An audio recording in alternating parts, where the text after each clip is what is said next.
looking out the back of the boat, and we're going to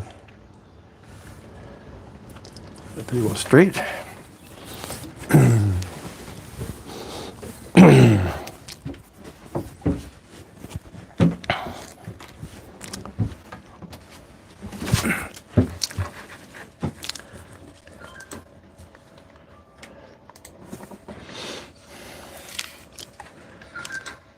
So, hello. Okay, so the sound is good. Let's turn that off so you don't get an echo. Hey, Angelic Alchemist. Hey, little princess. Nice to see you. I was trying to figure out how you fit into Bird Family Fun, but I think I understand. Welcome to my live from the back of the boat. Let me make you mod so you can network as you wish. Carmina Lifestyle, welcome aboard. Haven't seen you in a while.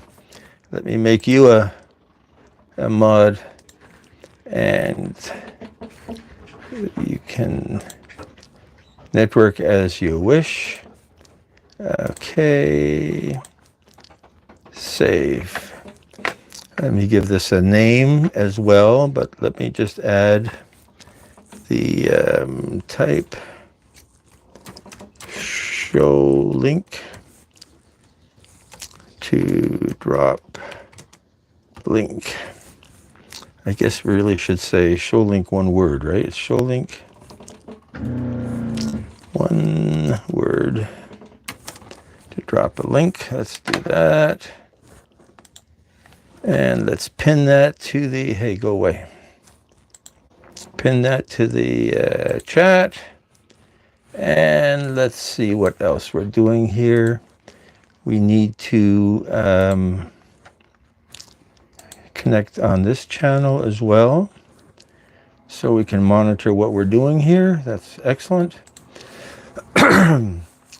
So we are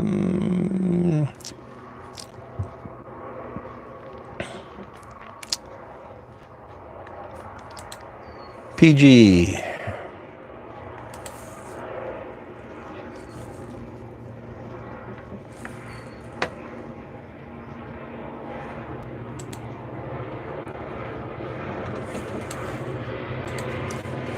PG, thanks for coming aboard. The yeah, Angelic, it's I don't totally know yet, but my phone is outside on the back of the boat. I'm actually going to do a little bit of work live. I need to install 2 seats in the back in that curved area, and I'm managing it all from my computer inside the boat using the Marina Wi-Fi. So let me just go here and edit this video and change the heading.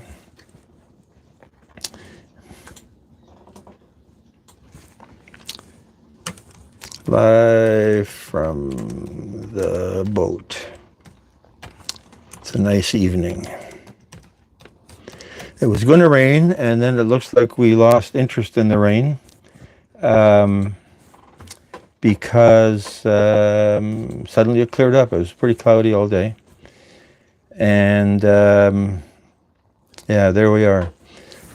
So this is using Izzy Reels. Welcome aboard. Nice to see you. I'm using the Bluetooth microphone to talk to the phone, so we're not going to get any wind noise. I'm hoping is the idea anyway. And then yeah, so I want to install the seats in the back because I keep stubbing my toe on them, and then we'll swap the camera around and just watch the water for a while. And once it gets dark, we'll come inside through the and sit inside there. So hey, yeah, Izzy. So excellent. Well, last time I was doing this, the Bluetooth actually died halfway through, and I discovered I was talking to myself for a few minutes. But For the time being, it looks like we're okay. I think if I can look at the thing, it shows me a green light. If I see the green light, I know that that we're okay. So I'm going to go and install this seat. So I'm going to be away from the keyboard for a few minutes. Hey, Isaias, welcome aboard. Welcome aboard. Welcome to my live. Appreciate having you here.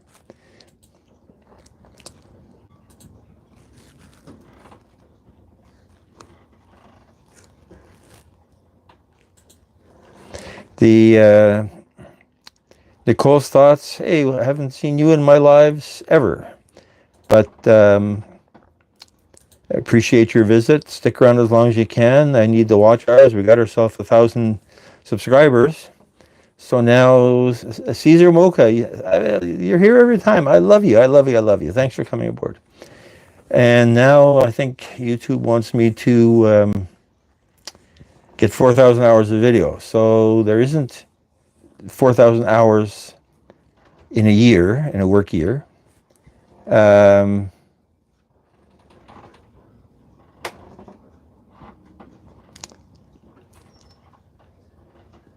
won't tell anybody anything, little persons, because I don't totally understand anyway. So I just sort of talk and don't ask questions and don't try to understand too much, and forget everything by the time I walk away from this computer anyway. So you're welcome to be here and be part of this this experience. So I'm going to go deal with a seat.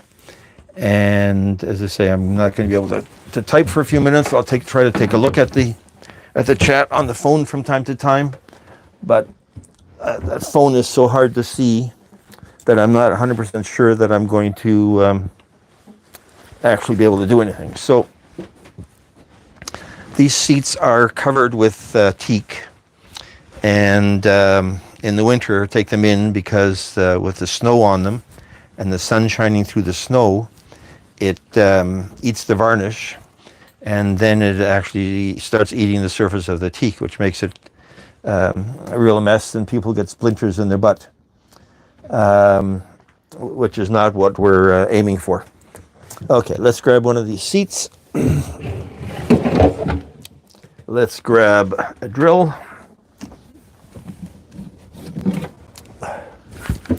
Let's grab some screws. And let's see if we can remember how to put this boat back together again.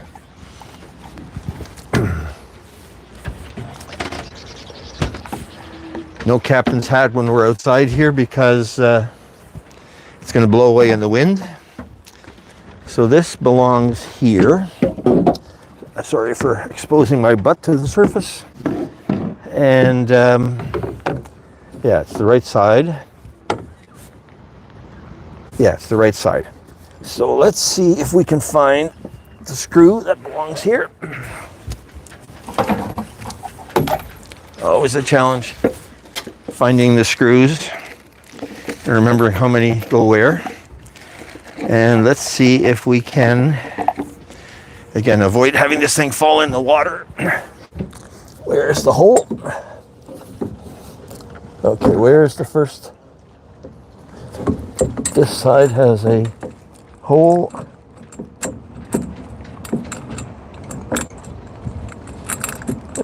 I can never get it in that little hole. Where are you? There you are. Perfect. Let's give this a little bit of a twirl with the drill. Okay.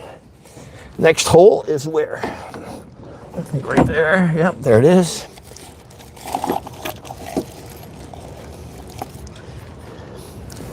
Okay, there's the screw. There's the hole. I hear some ducks. No, it's a Canada goose. Let's see if he'll come and visit us. Let's tighten that screw a little bit. And we don't tighten them all until we've got all the screws in. And I think we're doing 3 screws per seat. Yeah, 3 screws per seat. I think there's room for 4, but somebody managed to lose a couple of the screws. So let's see if we can get that in. Let's open this so that we can get down there and see what it's doing to us. Let's just make life easy. We'll lower this ramp. And now we're down here, and now we can... Yeah, see, I can't see the phone from here at all. So let's just see where the hole is for this side. Okay, there's a hole here, and a screw. And let's tighten that. I love this little right angle battery operated drill.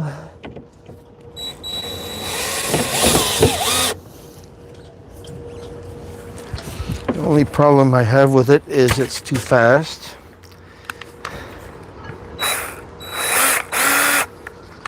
Yeah, that's better. This is a plastic composite. I don't really want to strip it.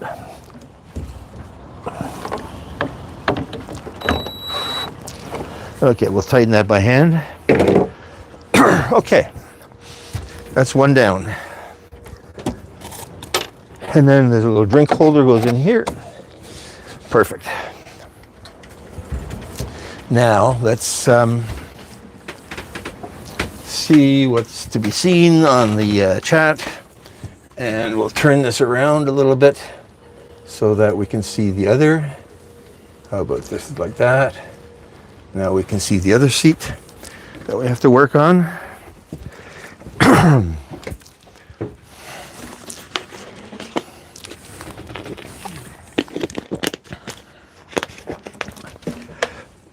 Let's see what the chat has to say. Ibuana, hey, welcome aboard. I have not seen you in my live, but I do appreciate you coming by. Let's give you a wrench. Okay, I just clicked on the wrong one. I undid Carmina, and it was Ibuana I was looking for. You know, you click in the wrong place and stuff happens, and then you have no idea what you just did. Paula, nice to see you again. Welcome to my live. We're doing some work on the back of the boat, and putting the seats in. And then we're having so much fun with this. We might actually put up, there's a piece of canvas cover that goes over the back. That is a little bit of effort to install, but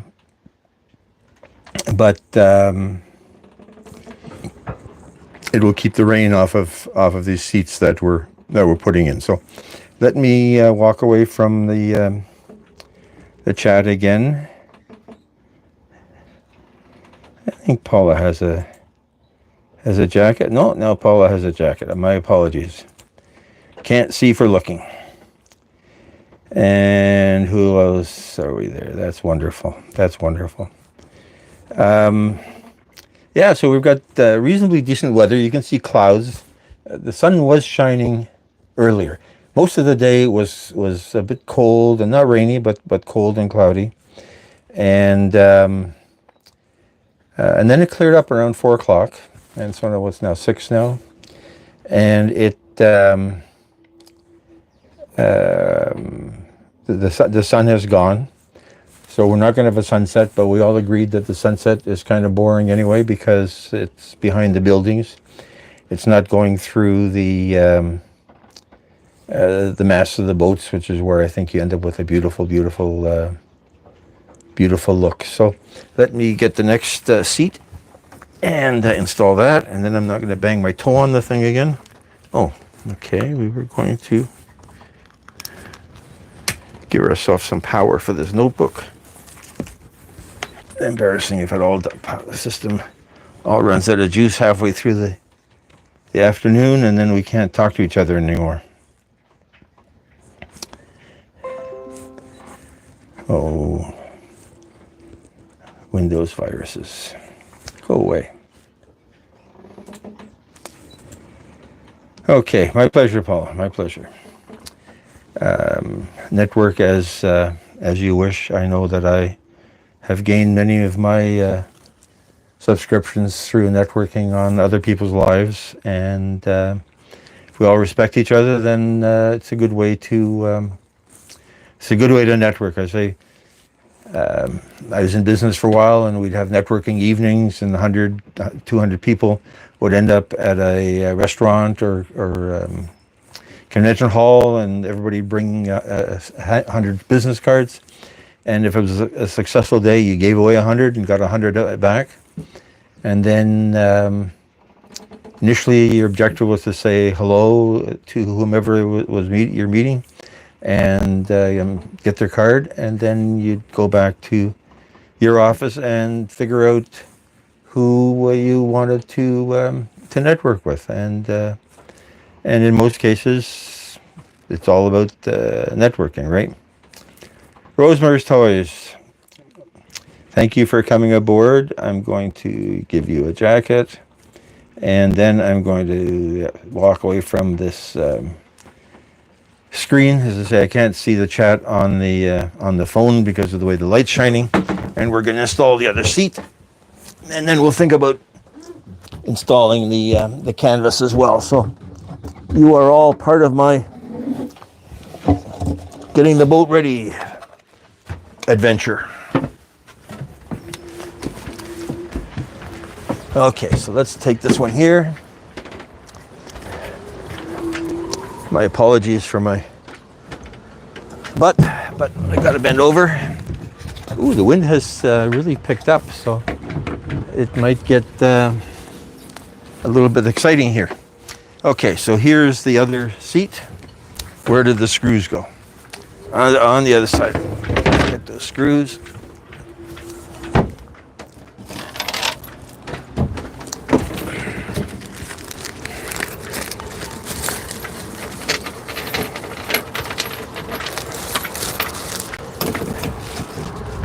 We got an airplane coming over in a minute, so it's going to get a little bit noisy. As I had said before, we're in the middle of a glide path final approach to Toronto Billy Bishop Airport, City Centre Airport. And the small twin engine propeller planes, they're not super noisy, but you do hear them. Okay, where is that hole? There it is. There you are. Is that it? I don't want to lose these screws. I think there's a few missing already. Okay, let's... Okay. One screw.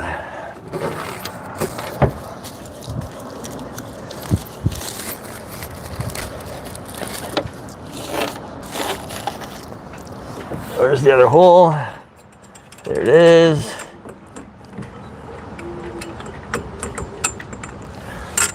Okay, better, easier to do from this side.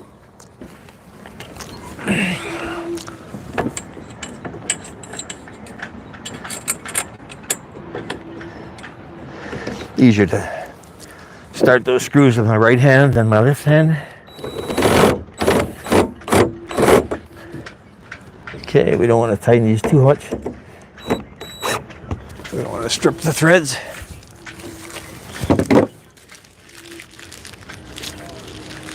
Okay, so one more screw, and then we're done with this.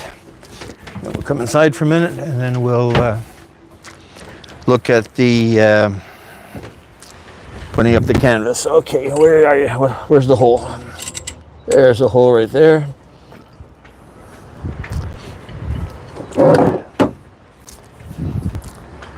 Yeah, that needs a little bit of cleaning. Probably needs another coat of varnish, in fact. Okay, let's see what we're doing here. Now, if we're going to install this canvas, we need to loosen this because it goes over this piece of stainless. And what else is holding this up? The other side as well.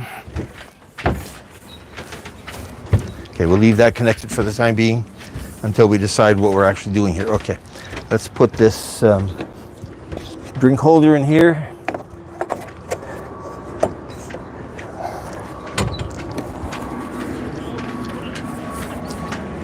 And see what we're doing here. And we're gonna have another airplane coming by. Let's just turn that a little bit so we're basically picking up the middle of the boat and decide how we're going to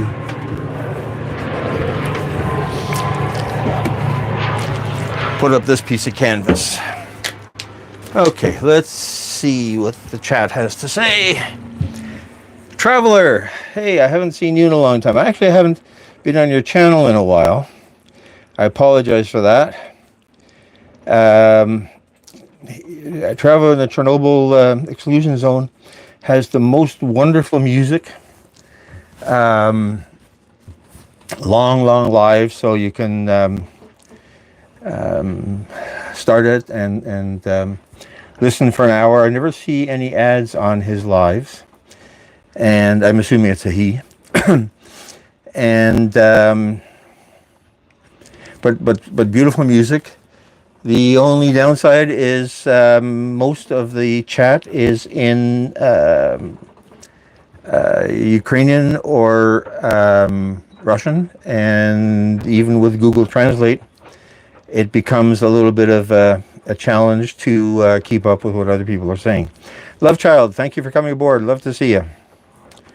Love to see you. So let's just create ourselves a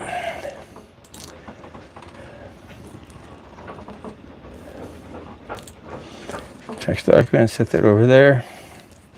Okay, so I'm going to see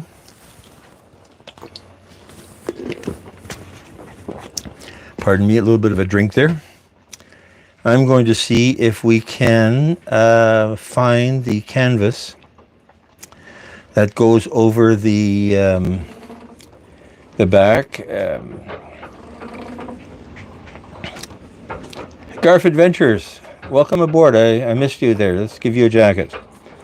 Yeah, I'm not sitting in front of. I can't read the chat on the phone, and I'm not sitting in front of the computer on a regular basis because I'm trying to fix the boat. I thought that would be an interesting thing to share with people. There's always something to be done, and this isn't fixing what we're doing here. This is just putting back together. In the winter, some of the stuff is taken apart because the weather is the ice and snow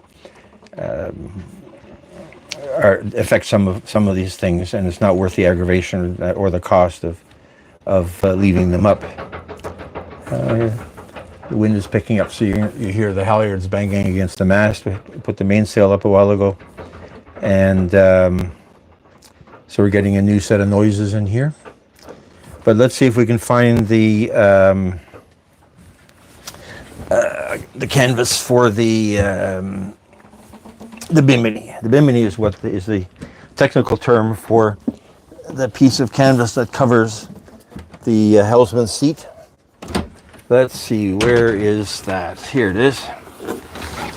Oh my God, it's got a lifetime supply of cobwebs and semi-dead spiders on it, but cobwebs and spiders are all part of the fun. Let's just take a minute. Okay, what do I need for that? I think that's all that I need. So let's see. The trick is also, of course, not to fall in.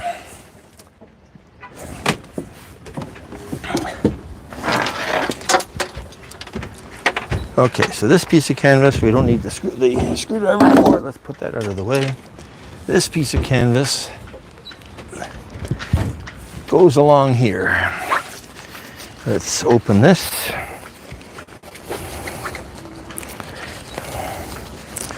The whole setup is not 100% right, because when people sit on those seats, there are these straps that hold up the canvas that then dig into their back.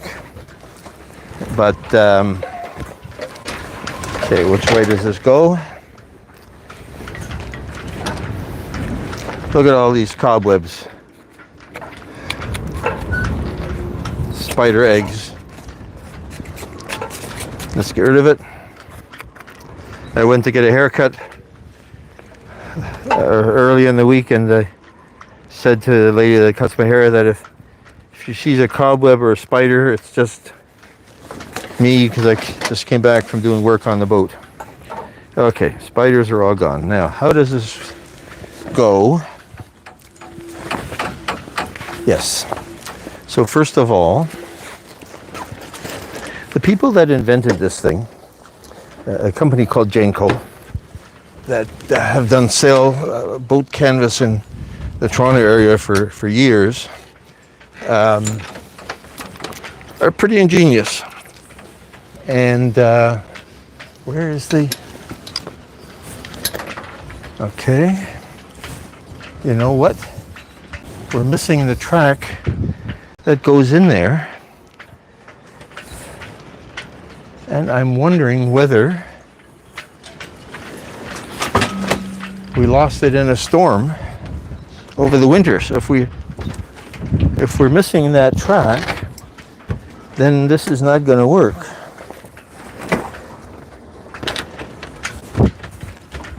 I know we had this one get blown out once. I can't visualize that we had that much wind. But let's see if I can,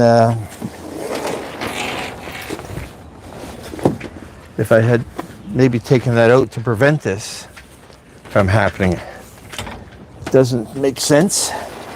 It's not the kind of thing I would do, but the piece is missing. I guess we can use this one if necessary, but let me just see if it's back here. If I took it off intentionally, don't see it there. Don't see it there. Lifetime supply of ropes. No, that's weird. Okay, I'm gonna have to go visit my good friends at Genco and get them to make me another one. I'm gonna see if the one that's on this side will fit. It's for a roof that covers the middle of the cockpit, but it doesn't cover it completely. So we end up not really using it anyway. Let's see if we can take one more look in other places where that might have gone. I'm gonna actually go and take a look at where the boat was in the winter and see if that is there. So let's see if we can get this to fit from this side through to the other side. We'll see, are they the same size? They look the same size. They look the same size. We could be lucky here. See, there's a screw that's supposed to hold this in. That obviously came out. I can't visualize there being, go away, spider. There being that much of a wind from the side blowing it out, but it must have. Okay, let's install this, and then we'll get it made for this side.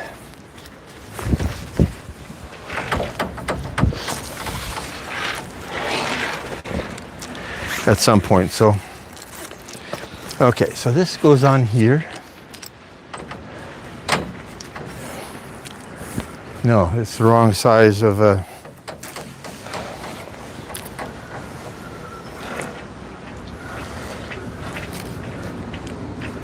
Yeah, this is the wrong size because this one has, oh no, it might fit.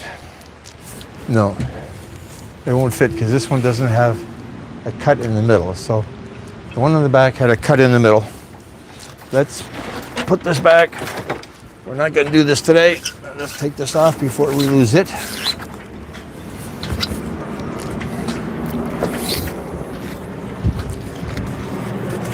That's annoying. That's annoying.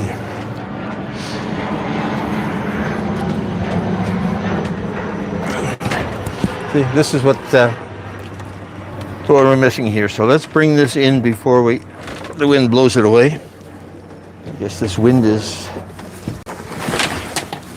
more powerful than I'm thinking. Didn't somehow get rolled up in here. No, it's not there. It's possible I took it off because I was worried about exactly this. And it's in the V-berth. So let's just take a look. Let's bring this in though before we lose it as well. See, it was parked in the winter in an area where there's a lot of grass. We can't go over there now because we're going to lose the Wi-Fi. But yeah, so that's a bit annoying that we lost a piece of the boat. Rims National, welcome aboard. Thank you for coming by. We're trying to do some work on the boat and share all that fun with everybody. So the fun we just had is we lost a piece of the boat, and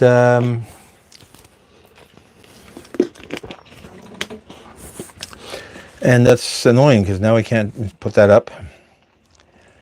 It keeps the sun off those seats at the back.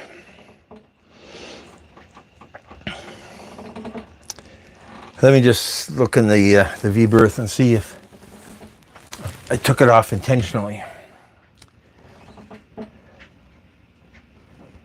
Doesn't really make sense that I would have.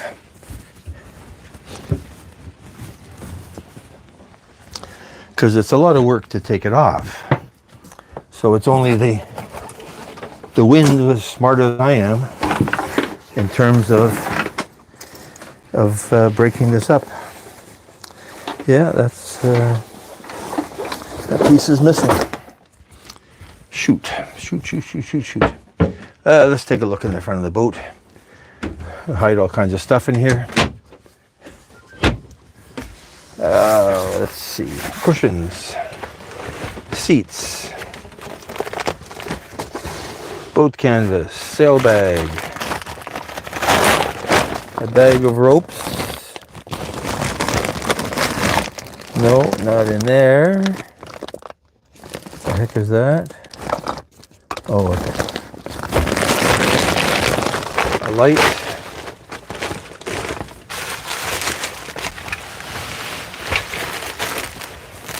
Yeah, so we have managed to lose a piece of the boat. Oh, fun and games. Okay, it means we're not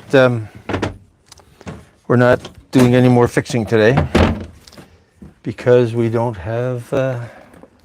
It's not under that. I wonder where else I could have left the thing.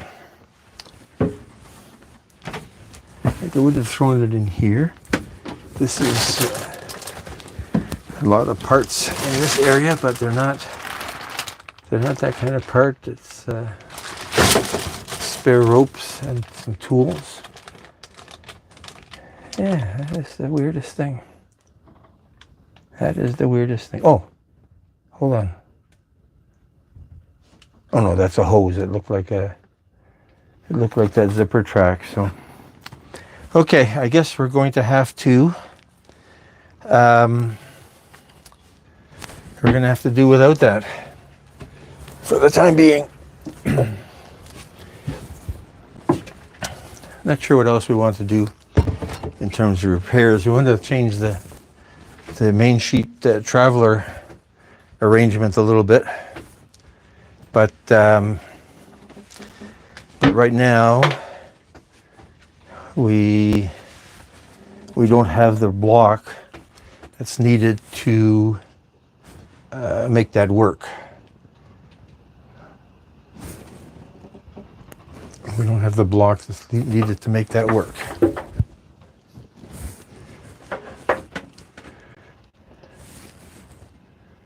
So what else did I want to do today that is necessary and fun and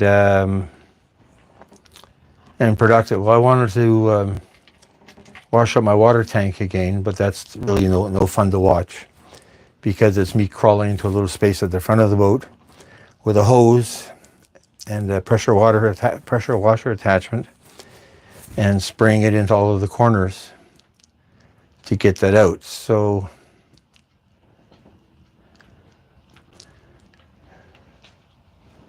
I'm fantasizing about where that zipper thing went. By the time I finish here, it's going to be dark, but I guess the light of the car might be enough to see if it blew off where the boat was parked for the winter in that grassy area. So as long as they didn't run a lawnmower over it to chop everything up, then I think we're going to be okay. Okay, so let's see what we're doing here. Let's see what we're doing here.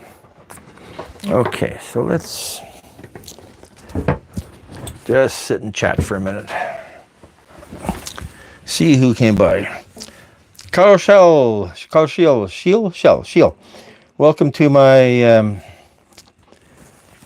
out on the water but tied to the dock live stream. We're trying to fix a piece of the boat, and I guess over the winter the wind blew away a zipper track that holds the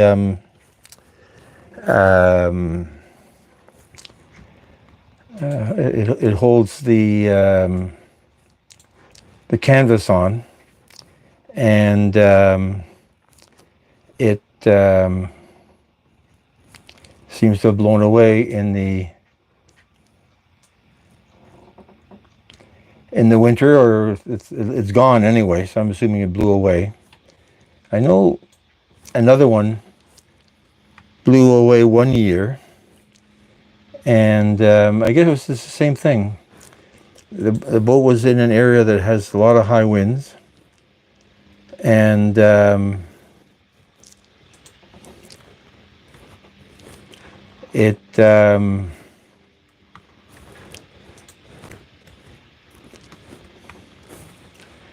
it blew away.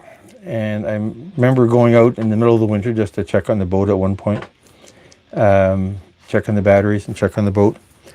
And I saw this zipper track lying on the ground in the snow. And I said, oh, that's interesting. I could use something like that. I'm not sure what for.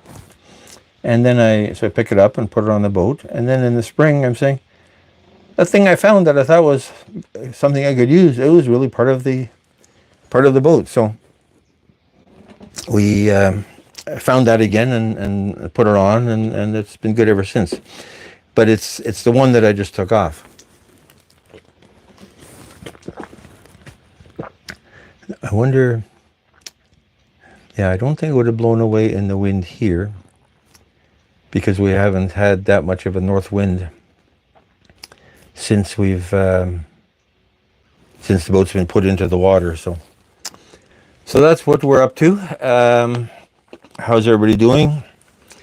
It's Tuesday. Not an exciting day by any stretch of the imagination. As I hear, it was been cloudy all day.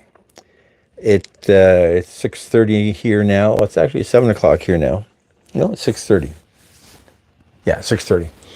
And about 4 o'clock, the clouds broke, and it had a nice sunny. It's not that warm. It's 21 degrees. So 21 is not bad. That's what, 70, 75 Fahrenheit. But once I got down to the boat, the sun disappeared. So we're back to looking at cloudy. And but not super windy. It looked windier earlier when I just got here.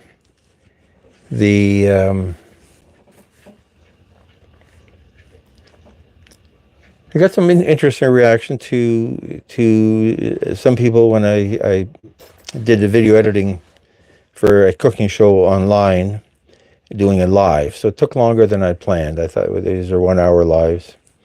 And I know that it typically takes me 2 hours to edit a 10-minute video. And for some reason, I thought, oh, okay, because I'm doing a live, it's not going to take as long. And then it actually did. So I ended up splitting it over 2 different sessions. 1, 2. Billy Bob, come out, welcome aboard. Good to see you. No fish here. Well, that's not true. We saw little tiny fish. I'm not sure what they are. Very silvery. They could be Chad. We call them Chad, or they could be smelts in the water here. 4 days on the weekend or down here, and it was a nice sunny day, and you see these reflections. And I'm seeing a bunch of waterfowl, the Canadian geese and the cormorants, swimming around, and saying to myself, duck, duck, duck, or bird, bird, get over here. There's a fish here. But I guess he didn't understand what I was trying to tell him, and he missed the opportunity to enjoy 2 or 3 nice, shiny at least, fish for lunch. I guess, yeah, with that day we this time May and June is lobster season in Canada, in Nova Scotia in particular, New Brunswick in particular, and a lot of stores hone in on that. And for a while, McDonald's, the hamburger chain, was doing McLobsters. So it's basically a hot dog bun, a small hot dog bun, filled with chopped up lobster meat and mayonnaise and celery and some other spices. And at McDonald's at the time, they were like $3. $3 is not a lot of money for lobster. But they catch so many of them, and they're the small ones. They refer to them as canners, that are under 8 ounces. Under 8 ounces? Under 8 ounces.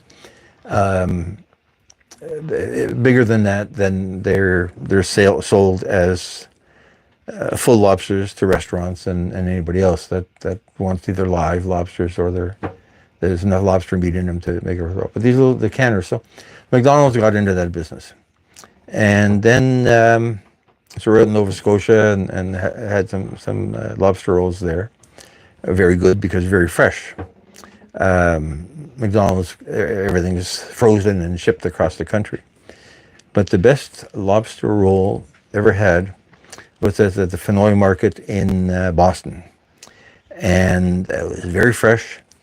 It was a very big roll, so if you know what a foot-long hot dog is, so it's a foot-long hot dog-sized bun, and very full of lobster meat or lobster salad, basically. And all of that was so good and not super expensive. It's Fenway Market is a market, a farmer's market, and tourist attraction kind of thing. That I think the Bostonians see Fenway Park is the same Fenway, but I think because Fenway is sort of a French word, the Bostonians pronounce it Fenway. And Fenway Park is actually spelled F-E-N-W something. And Fenway is F-H or P-H-A-N-E-O-U or something. So last weekend, because it was lobster season here, we have a grocery chain called Longo's that every year at this time specializes in lobster rolls and lobster salad and sort of anything lobster, because they're trying to capitalize on the lobster season. And they're the only grocery chain in the area that does that. So it's a pretty good way. And we had a really nice day. So we had a sort of a picnic on the boat of lobsters. So never had lobster on the waterfront in Boston, but again, go back to Nova Scotia.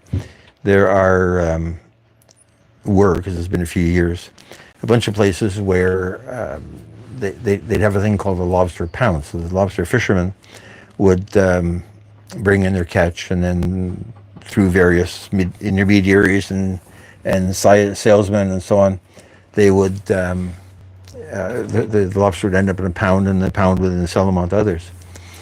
And most of the places, these lobster pounds, you'd go in, you'd buy 2, 3, 4 lobsters. You can't really pick them because they're all the same, and there's hundreds. So how are you going to differentiate between lobster A and lobster Z? And they would cook them on the spot, crack them open, give you some bread, and you'd have fresh cooked lobster on the waterfront, and sort of an amazing taste, and also an interesting experience, just being out in the fresh air. Never a fan of drawn butter, hot butter, with lobster. I've always felt it was too greasy. Yeah, buttery taste is nice, and you get into the expensive lobster and surf and turf restaurants that are all selling $50 lobsters with drawn butter, but that has never been attractive to me. I have, from time to time, come across shrimp scampi, or actually scampi, not shrimp scampi, and I'm not sure what the difference is between a shrimp called a shrimp scampi and a scampi, a Scandinavian scampi. And these would be bigger than a shrimp, so bigger than a small prawn, and they would be fried with paprika and chili powder, and they would be good with butter. I did like the butter on my scampis. We have to close that hatch at the back of the boat before we go. I have to remember that. Keep stuff from blowing around.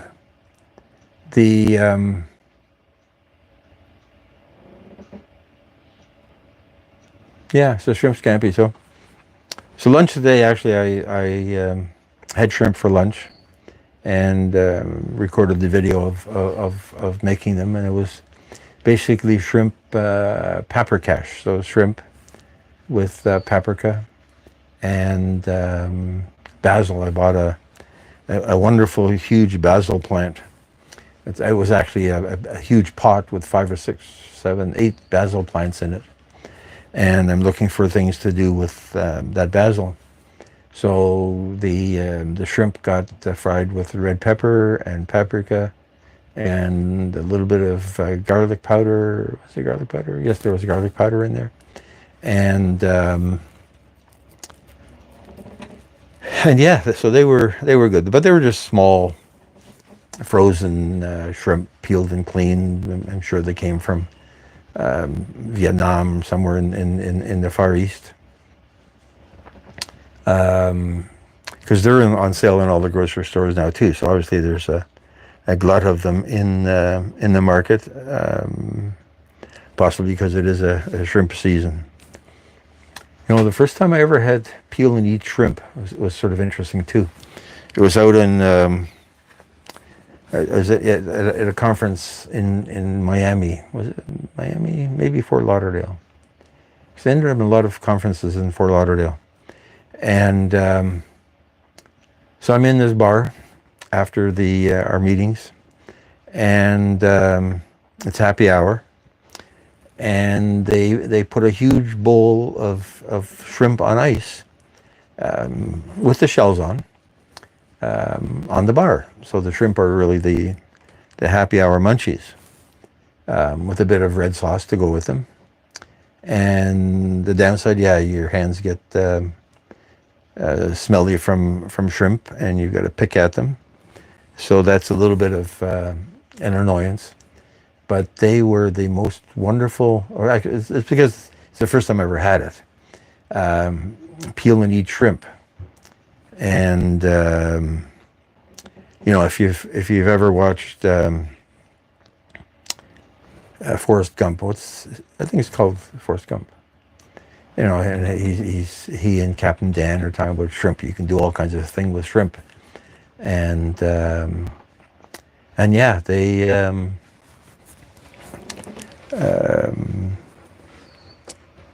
did do all kinds of things with shrimp. Let me just look up Forrest Gump here. If you want to see something else. Forrest Gump. Okay, so the film was called Forrest Gump.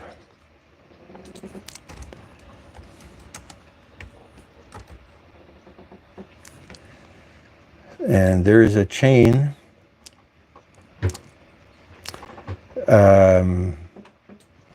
of restaurants called Bubba Gump. They're part of a big chain. I don't remember who they are, but we came across them in Fort Lauderdale on Oceanside Drive. Oceanside Drive, yeah, just halfway down from Sunset Drive. And I mean, the place is a general seafood place, but if you're going to go to a shrimp restaurant, you got to have shrimp, right? So they had wonderful barbecued shrimp and fried shrimp and shrimp tempura. Wonderful, wonderful, wonderful shrimp, and the place is again based on the Forrest Gump movie to some extent. So I'm sure there's some licensing involved in there to make that happen.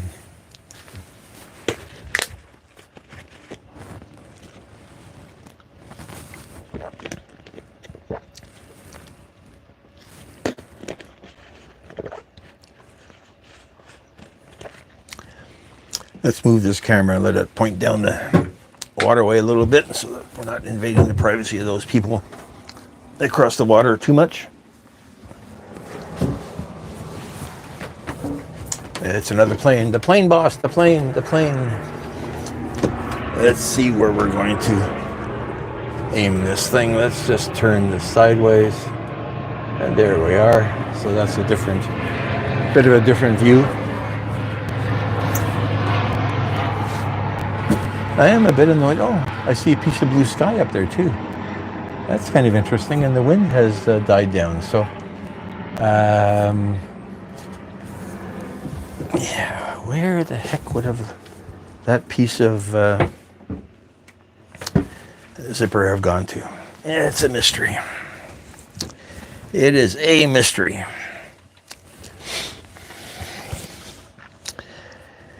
I guess, yeah, I'm looking at the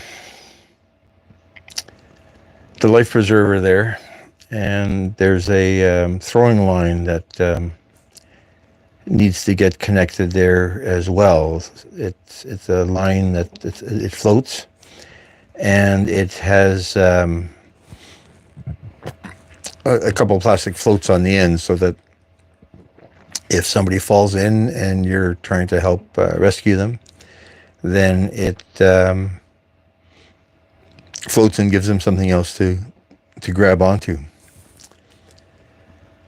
The one that was there, that came with the boat, I guess, the one that was there, because it's outside and the line itself is sort of a yellowy nylon material. It had the sun had taken out all the color out of the line, and it looked pretty cruddy. So it would have still worked to save somebody, but the objective was to make it look decent.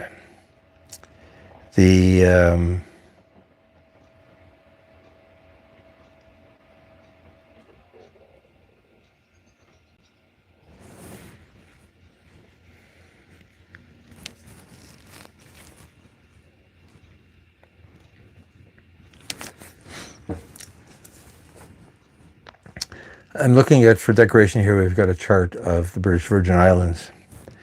I'm just looking at that, and I'm going to take time one day to chart where we sailed through there, because that was a beautiful sailing vacation. It was in August, a little bit too close to hurricane season. But at the time I did not know what hurricane season meant. And we did have, one day we had decent winds, maybe 20, 30 knots. No, not 30 knots, maybe 10, 15, 20 knots. And later on, somebody said, well, there was a tropical depression that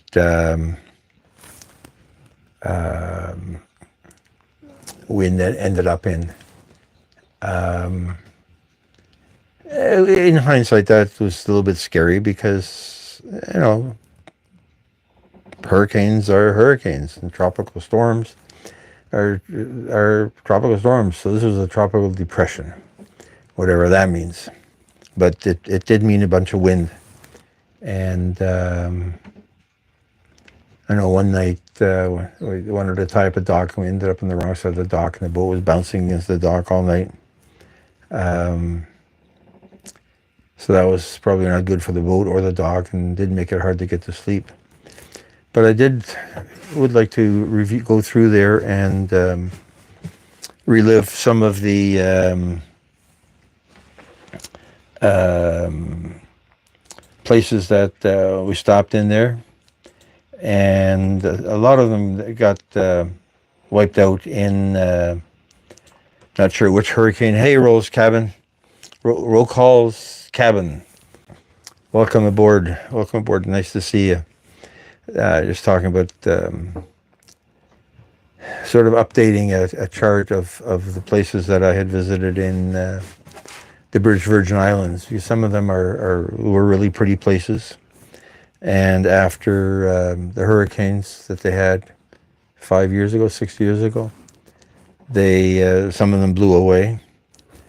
And it'd be interesting to see what they look like now from Google Maps or Google Earth, just to see what things look like.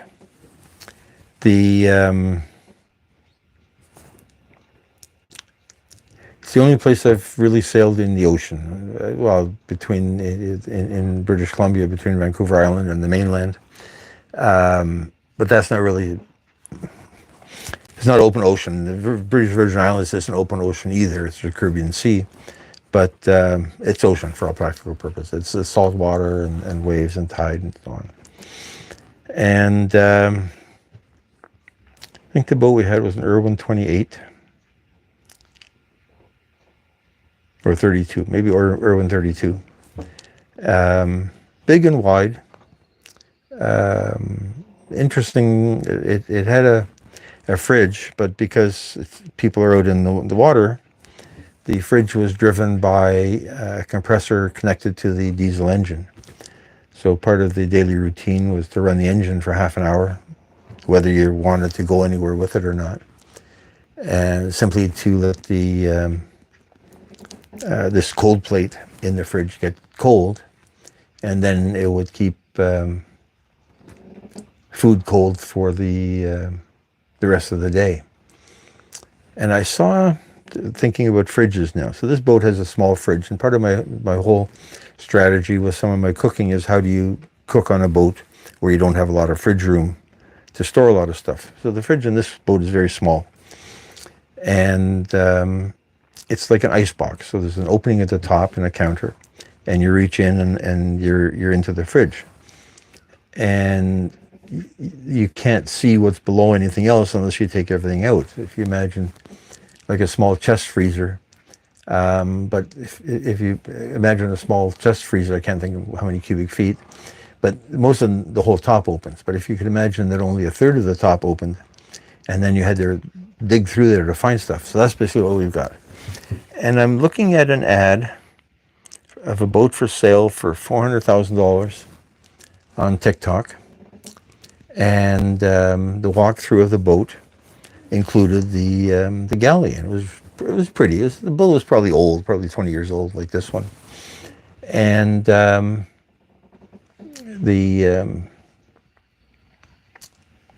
who's the influencer? Naughty.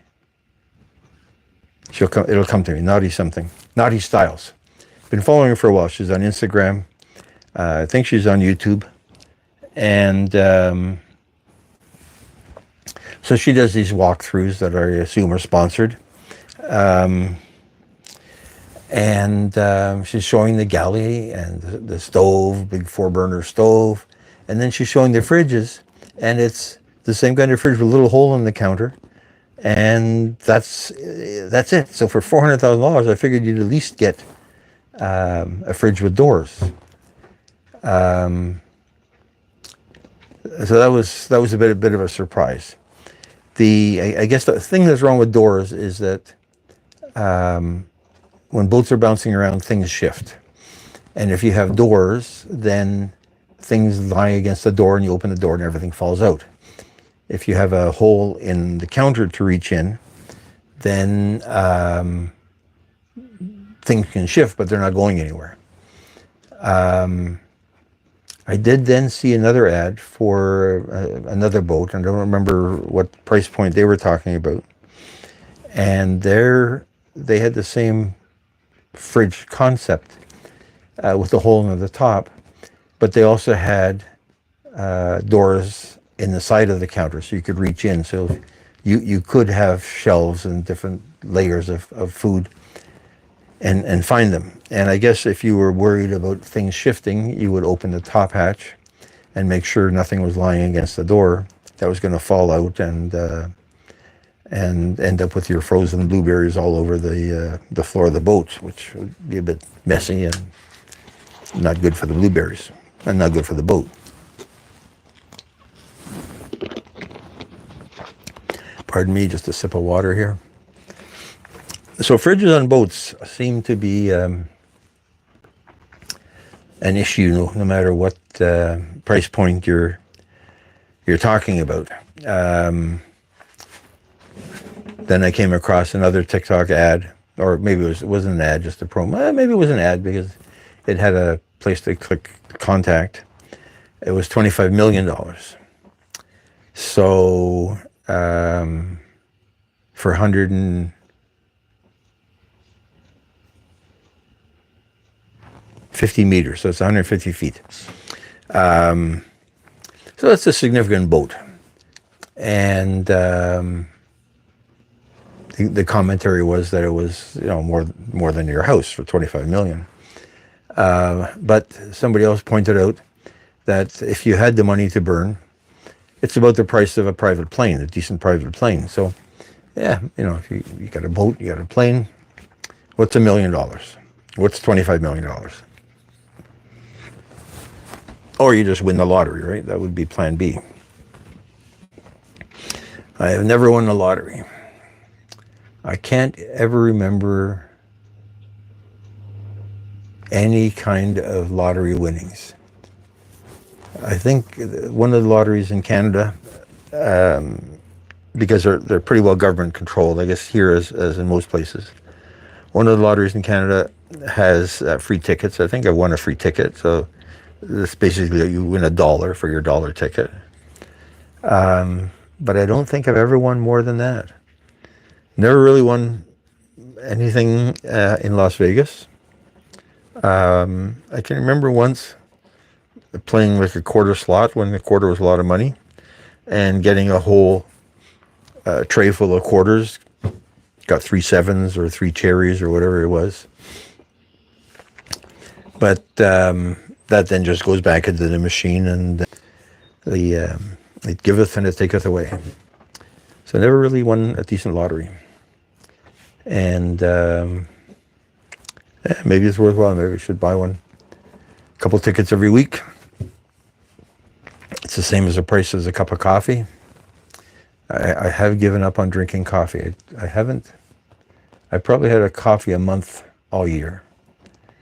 We have Tim Hortons up here, and they're around most of North America and South America. And I think there's a few in Europe as well. So Tim Hortons is our friendly neighborhood coffee shop, named after the hockey player Tim Hortons, because we're the hockey country.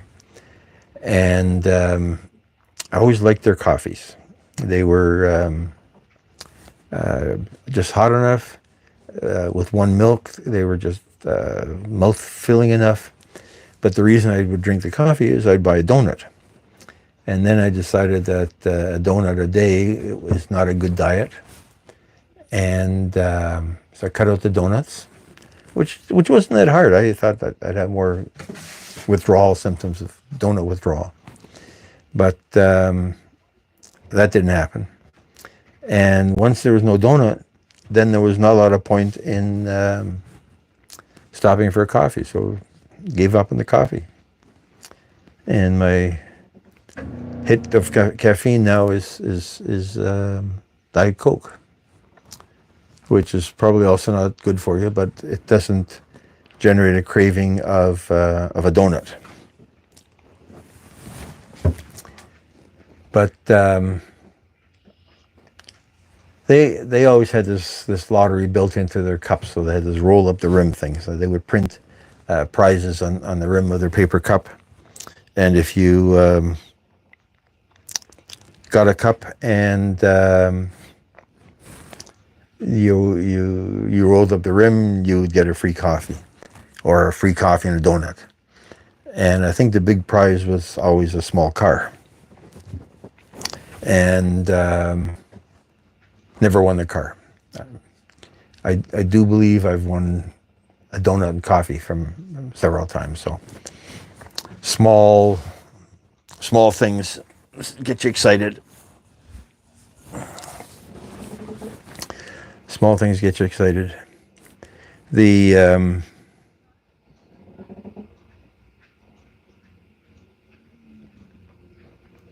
you know, I look at the big Powerball with tens of millions of dollars, lotteries in the States, and you say to yourself, if you won that kind of money, your life would change. Definitely, yeah, you'd buy a bigger boat if you're a boat person, but you wouldn't spend $25 million. And the problem with a 150-foot boat is it takes more than one person to drive the thing. So now you're hiring a captain and a crew. And it's like an airplane to some extent, not as much because the risks aren't as great. But it needs constant maintenance, not necessarily repair, but check the oil, check this, check that, check this, check that, tighten this, loosen that, straighten that. So it's a whole other lifestyle, ball of wax environment that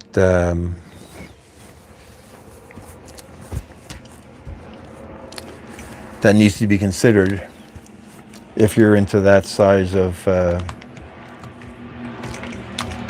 boat. I'm just checking to see if my computer battery is connected. I do sometimes wonder what I would do if I won the lottery.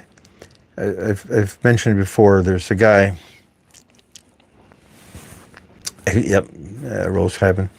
Expensive things are expensive to keep. That's what keeps them away from the rest of us. So there's a guy that lives on his boat. Now, I know many people that live on their boat because it's a lifestyle choice. And they bought a boat instead of renting a house. And certainly Marina costs for a year or less than a rent of even a tiny apartment in Toronto. You can't get a doghouse for that.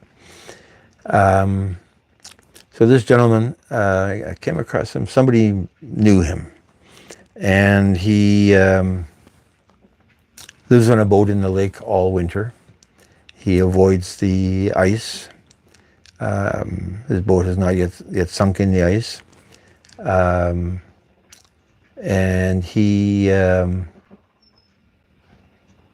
panhandles on a road that is sort of a main thoroughfare into the city. So there's a lot of business types driving in every morning and leaving every afternoon on this road, Lakeshore Boulevard, in the west end of the city. And so he lives on this boat. So if you panhandle and you live in a boat, are you homeless, or are you just a person that lives on a boat that's unemployed and has no money and needs to pay for the gas? Not here to judge. But apparently somebody spoke to this guy at the side of the road and offered him a few dollars and asked him what he would do if he saved up enough money. Would he move out of his boat into a regular house? And he said, no, I would just buy a bigger boat. So that then turned off a few people because they're willing to help this guy out in sort of a charity situation, but they're not willing to help him buy a bigger boat. And then I see him on TikTok. His account on TikTok is just Tate, T-A-T-E. I see him on TikTok, him and his dog on this boat. And he was saying that he had 3 boats now. And he was doing an Airbnb style thing on your boat. So if you wanted to live on a boat, be homeless on a boat, live on a boat, he would rent you a boat for a week, or I guess if you got 3 boats for the summer if you wanted, which again was a little bit off-putting to some of the people that are feeling guilty and giving him money at the side of the road, and here he is becoming a shipping mogul. But each to his own. I mean, here we are, some of us, not me yet, but some of us on YouTube begging for super chats and saying thank you for them. It's an interesting. I don't totally understand the mindset, but let's keep going. Enough of that. So what else is new?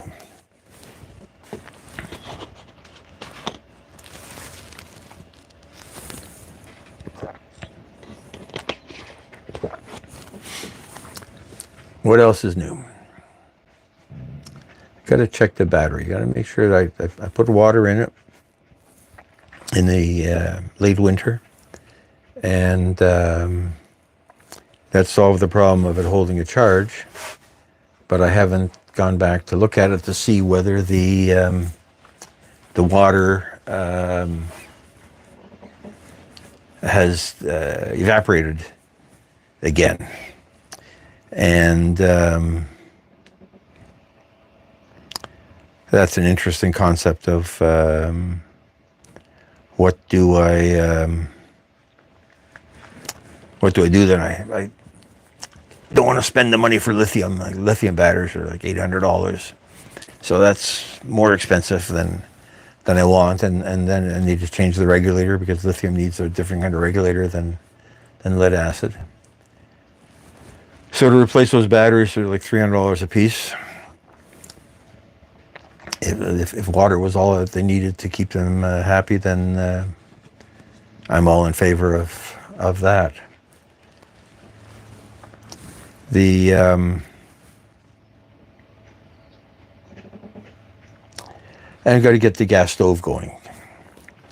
Because now when I'm cooking on the boat, I'm cooking with a single burner butane cooktop, and it's a makeshift environment because it just sits on the counter, whereas the proper stove is 2 burners first of all. Although if I'm looking at the one pot concept, I don't really need 2 burners for one pot. But its biggest advantage is it is driven by propane, and it's got the small propane tanks. Like if you look at your basic barbecue, the tank is 20 pounds, 30 pounds. So this would probably be 5 pounds. It's a quarter the size of a regular barbecue propane tank, and it's got 2 of them, one connected and the other one's a spare. So it lasts a lot longer than a butane fuel canister, and that's That's nice if the thing, if you're not counting, okay, I've got to do only 3 minutes. If I do 4 minutes, then I can't afford the gas. It's not that I can't afford the gas, but there isn't enough gas to do that. Am I seeing a bird going by on the outside there? Yeah, it looks like every once in a while I'm seeing a bird going by.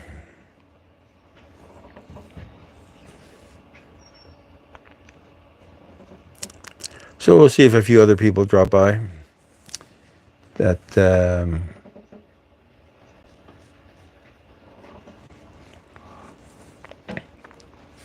definitely scroll up and look at Traveler in the Chernobyl exclusion zone. He's got some wonderful music, and I don't understand how some people play music that they don't have copyright issues, but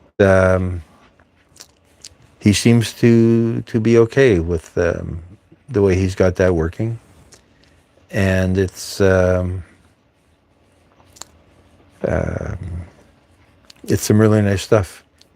The thing I've always thought about music channels is that if they are monetized and play ads, so then if your objective is to listen to music, and even like the white noise channels, you get the white noise people that have white noise so you can go to sleep by.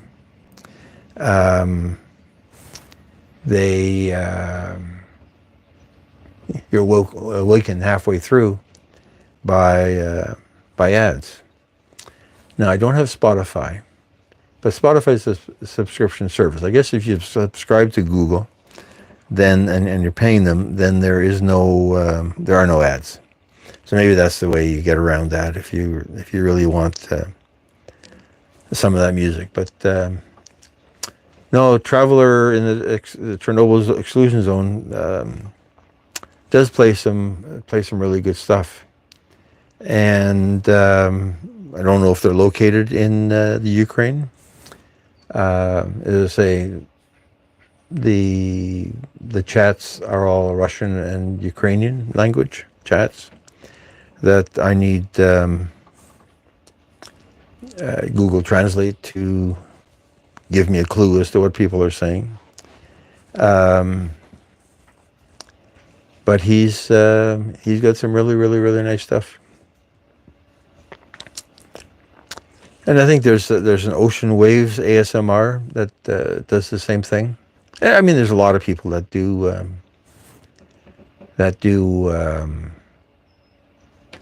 music. A lot of people do karaoke. So I'm listening to a bunch of people in karaoke. A lot of them, the ones that I'm connected to, I think are in the Philippines or people with a Filipino background. And some very nice singing. And it's either their app or the microphone they're using. You end up with this beautiful echo that really makes an amateur singing voice, to me, sound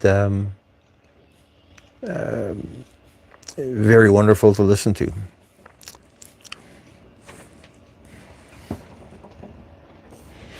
Okay, Rose Gavin. Yeah, thank you for dropping by. We'll see you again, and we'll drop in on you if you're live when I'm at the computer. I appreciate the visit. I do really appreciate the visit. Have a good evening. It's evening here, so I'm saying have a good evening. But have a good evening.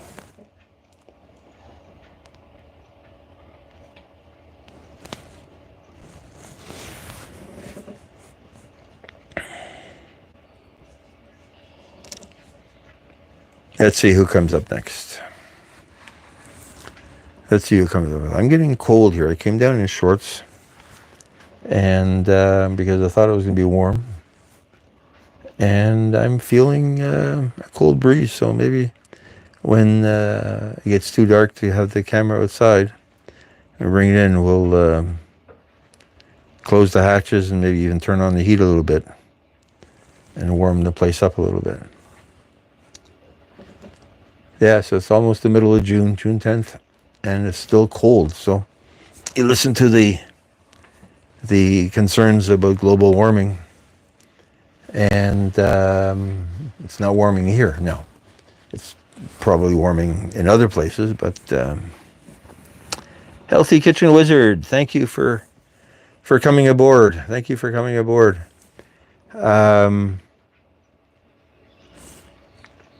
I appreciate the visit. We're sitting on the boat. We did some work to fix stuff and lost a piece, so now we're just sitting and watching the chat go by. No F's.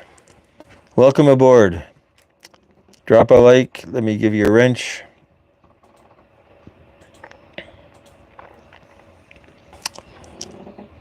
Not 100% sure how the pronunciation of C #K works out, but we'll just call you No F's. Yeah, we're sitting on the boat watching. For a while there was going to be sun, so it was nice and sunny. The sunsets here don't work out. We tried them a couple of times, and the sun goes down behind a bunch of trees, so you don't get like that nice sun over the water that you're hoping for. So I haven't bothered even turning the camera towards the sun. At the end of the day, sun's supposed to go down at 8:30. It's 7:20 now, so it'll be another hour before we end up with the sunset. And yeah, so we're not going to get that. So I'm hoping we're going to get some birds coming by. I saw a couple of Canada geese, but they were a bit off to the distance. Other nights we've had Canada geese coming to the back of the boat looking for food. I'm not going to give them any food because it's not good for them. 12:20 a.m. where you are, so I'm trying to guess where that is. 12:20 is 5 hours. 7:20, 5 hours is Azores. London is not that far. I don't have my world clocks on here. But yeah, that's you're up early in the morning. Go to bed. Oh, stick around for a while and then go to bed. Scotland. Okay. So it's only 5 hours between here and Scotland? Interesting. I thought it was 6. But then again, it is amazing, you know. We're talking around the world on the channel, sharing where I am here. When I was a kid, so this is many years ago, I was quite interested in ham radio, amateur radio. I never got a license. I did build a transmitter and receiver, like with a 80-meter band and a 40-meter band, to try that out because I had a bunch of electronics floating around. I didn't transmit a lot because it was illegal, I guess, at the time. Still is. But I'd sit there listening to ham radio from around the world. And I mean, the whole ham radio movement started with Morse code. But then everybody moved to real audio once that became inexpensive enough. No Healthy Kitchen, we have not caught anything. I don't think I'm going to fish in this harbor. There is a bit too much pollution. But we will, once the water gets a bit warmer. The water is still pretty cold here. Once the water gets a bit warmer, we'll drift out into the lake and go look for a few panfish, perch, smallmouth bass, sunfish kind of fish, and do a catch and cook on the boat. Right here where we are, it's a bit stagnant. It's a bit industrial, and yeah, so it's probably not not the healthiest fishing environment that you might have.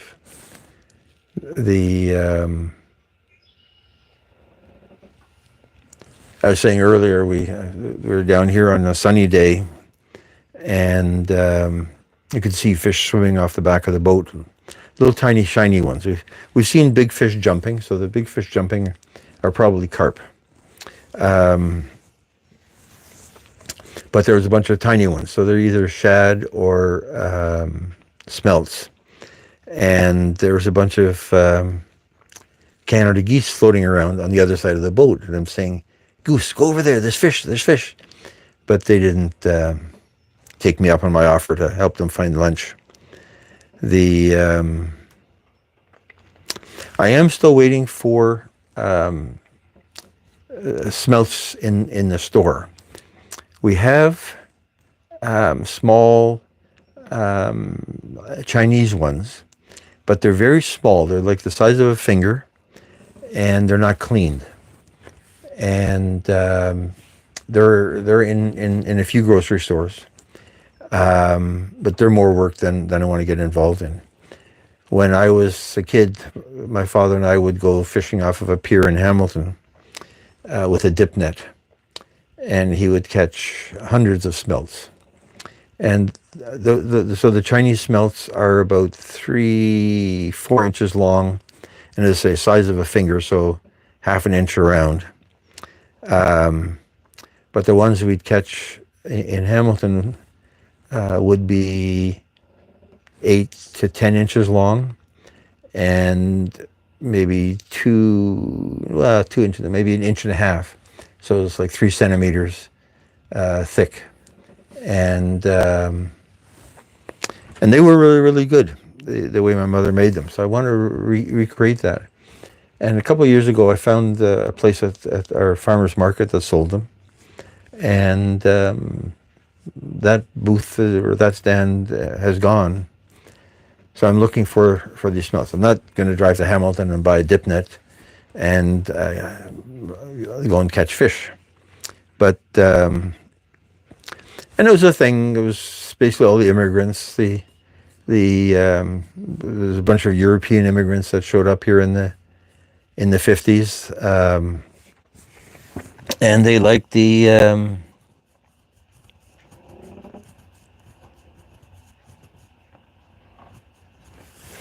So healthy, was it you that was talking about Gemini? I didn't do much with it. I looked at VO and I saw $29 US, but I don't know what that was for. That was for an AI workplace. But I thought it was only $29 a month, or $26. Now, at that price point, it's worth it from a playing around point of view. Is it worth it from a playing around point of view? I spend $10 a month for Adobe Photoshop, $19 a month for Adobe Premiere. So it's the price range is there. Yeah, somebody, it might have been you, Healthy Kitchen, it might have been somebody else in a chat that was talking about Gemini, and then I put that aside, and I came across somebody else was touting the beauty of VO, and I looked at the promotional material. As I say, I thought I saw $26. We can Google it while we're talking here, considering that we're on YouTube already. Let's open up Firefox here. Go to our good friends Google. VEO3 price. Hit enter. How much does Google VEO? Oh, subscription starting at $249.99 a month. Okay. So what is VE2? And then there's credits. So I'm not going to spend $250 a month for what I'm doing here. Um, I think it is good for big channels. I think the I'm looking at more and more faceless channels that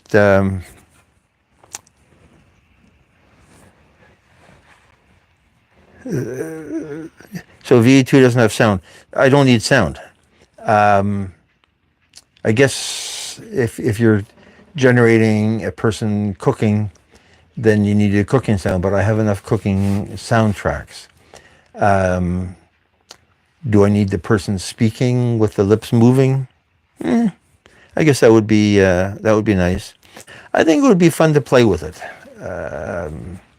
I got to look at it again to see where I saw the $26 and what was there. Have you played Healthy Kitchen with VO2? And do you have anything on your channel that that was created with that? There's one cooking channel I follow that is they say it's AI. So the voice is AI.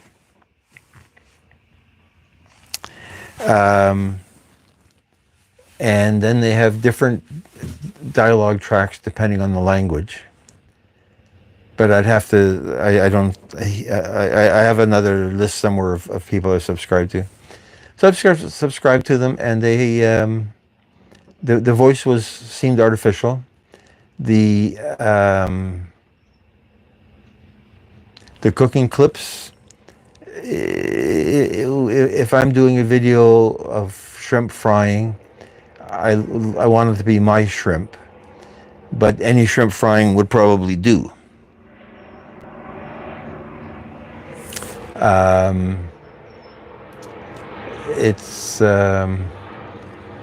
It's interesting when they start doing that.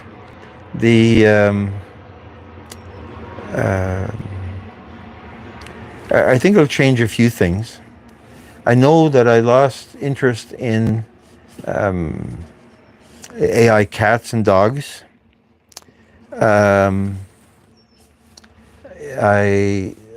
I lost interest in the videos of the AI food where it would be, let's say, a cup of coffee being poured, and they would have little tiny people positioning the cup and holding up the pot and pouring it in and climbing up a ladder to stir the coffee. I sort of lost interest in those. They were cute the first 4 or 5 times, and then after that, they've lost their attractiveness. I came across another channel, so this was, I think, on TikTok, where people were building fantastical machinery. And then I saw an ad for Wicked. Wicked was a play, but I think it's also a Disney movie for the Wicked Witch of the West from The Wizard of Oz. And there is a train in there. So if you look at the train in that J.K. Rowling's created, it's an ordinary steam train. The train in the Wicked commercial and possibly then in the Wicked movie is sort of this fantastical thing with gears turning everywhere and mechanical parts of doing stuff that don't make sense, but they're still doing stuff. That is kind of fascinating. So I would watch that probably for a year and then lose interest in it. In terms of my videos, I want it to be me.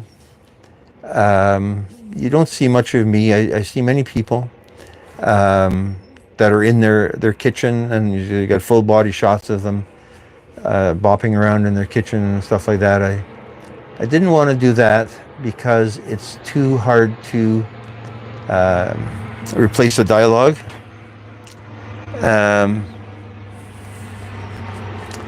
It's too hard to replace the dialogue, and I'm not attractive in terms of the sense that somebody would say he looks like a cook that would make good food. So I do the intros that are either recorded on the boat or recorded with a boat background, because there's a bit of this direction of keeping in mind issues of cooking on a boat. But that's all I see of myself in there. I came across somebody else where they, yes, it is hard to cook and talk at the same time. I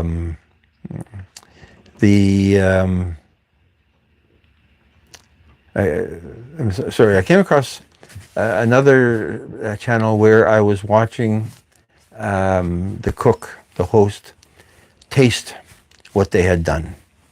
And I thought that added a little bit of authenticity at the end. Now, of course, I keep hoping people will actually watch to the end. And I come back to Meghan Markle. So the internet loves her or hates her. I have no feelings one way or the other. But she did a cooking show. And there's a couple of recipes that looked interesting that I have used as a starting point for my own. And the internet says one of them she ripped off from Martha Stewart, so who's to know? And she has a guest in the kitchen on a regular basis as well. So it's a talk show almost, with cooking as a sideline. Now, what are we doing here? We're doing a talk show monologue. Earlier on, if you go back to the replay or you scroll back to the beginning, I was repairing the back of the boat. I was repairing the seat that you see on next to the life ring.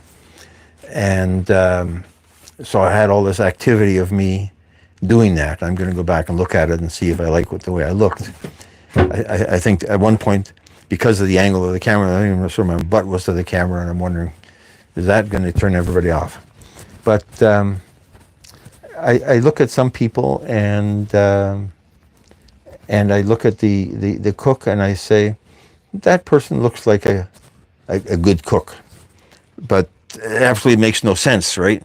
Hey, Cheyenne Sings, welcome aboard. We're just talking about cooking here. Let me give you a wrench. Network as you wish.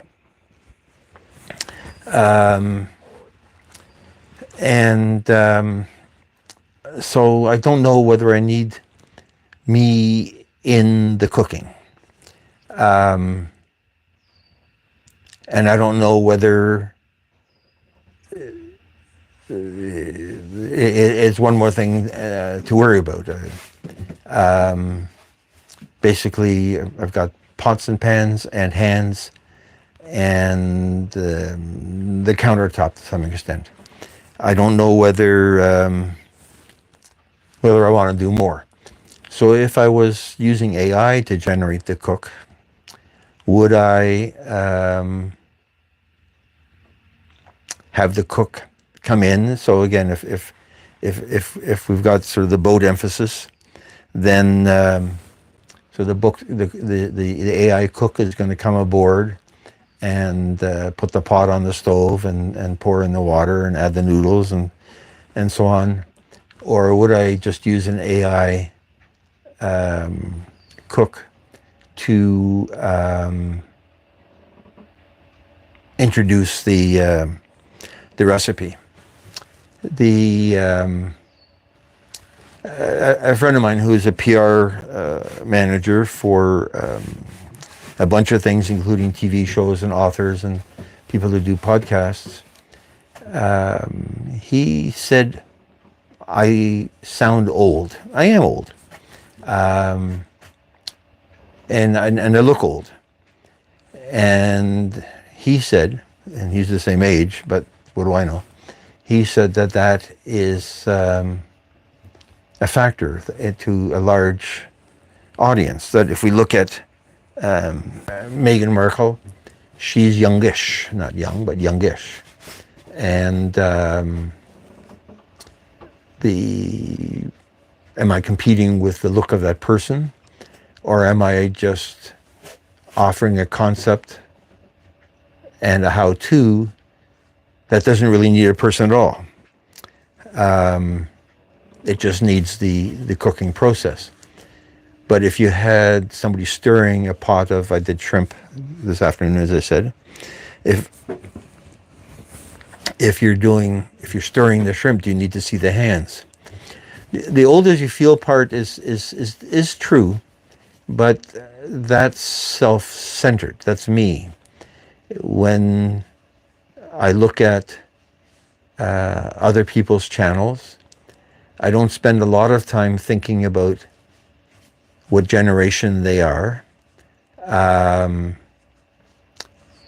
think there's youngish and oldish, and maybe a middle ground. Yeah, that authentic on YouTube, I think that is a factor. Like, we're not television. But my last two cooking videos, I'm going to start calling them cooking shows.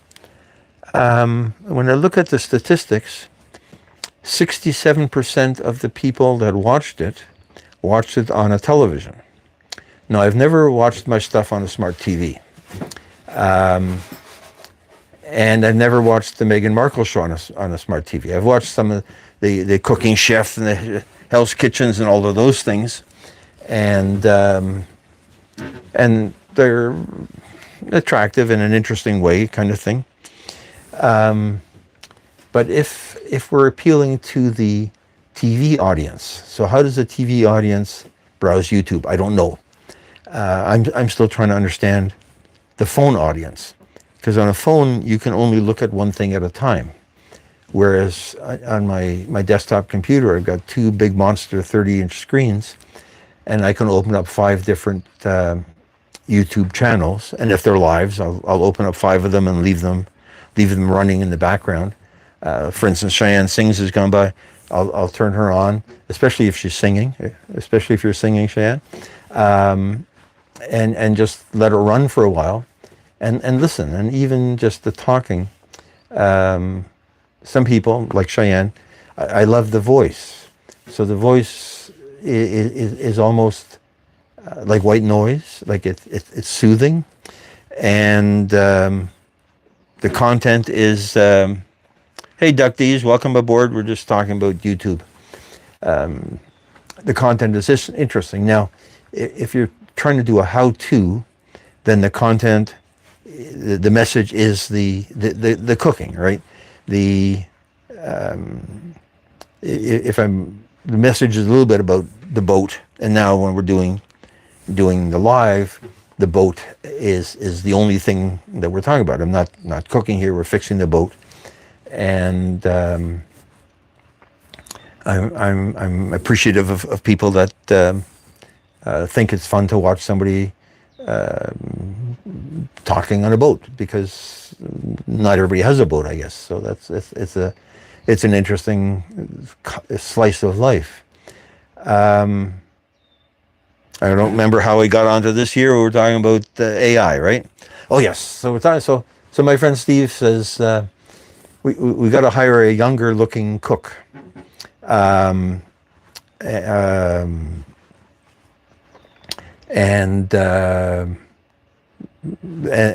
that's possible. So if we were doing a cooking show,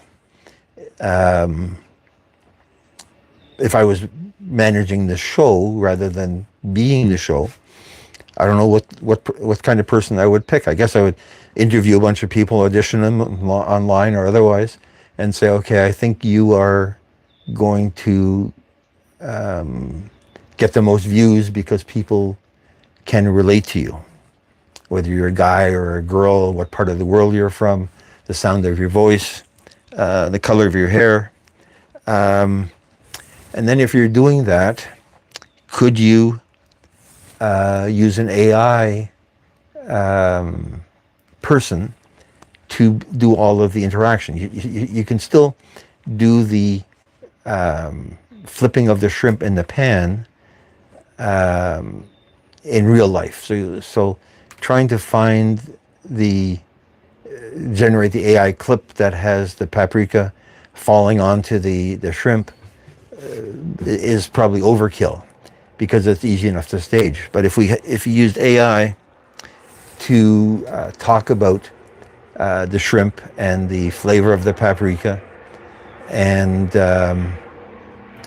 then you can make that AI person be have the look that you as a producer think will attract the most people, because in the end, why are we doing this? To attract, to make people want to watch us. It's not political, like we're not trying to sell anything. I guess we could be selling something, but we're not selling the concept of the person. We're selling that the person, that we've created an entertaining episode. And if I'm watching it on a TV, then I think my expectations are slightly different. I think the other thing, when I'm watching it on a TV, we're talking about cinematic shots. So when I record stuff, I have 3 big LED lights lighting up the work surface. On the boat, I only have 2 because I don't have enough room for them all. But so lots of lights, and there's no mood to what we're doing. If we were doing it as an entertainment show, then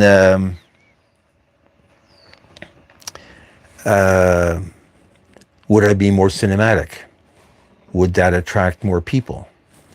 Yeah, the whole electronic games like EA, all of those things, they are going to be interesting to see which way they go. To some extent, the people are selling prompts, ChatGPT prompts, to give you various results. So instead of I'm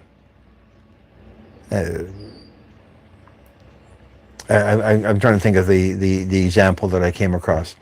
But instead of you thinking up your own prompt to answer your needs, you'd buy a prompt. So if you have AI prompts, because the generation of a person in 3D is relatively time consuming now. Let's say when that gets better, then instead of buying a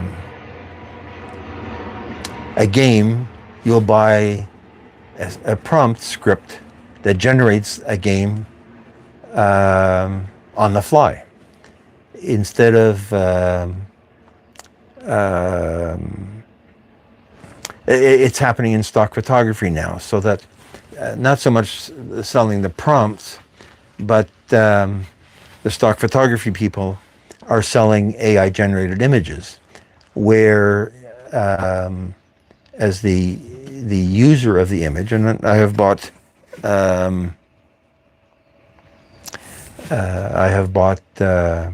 stock photography for various projects in another life, and I'd want a cup of coffee on a green tablecloth, for, let's say that's what we were trying to do.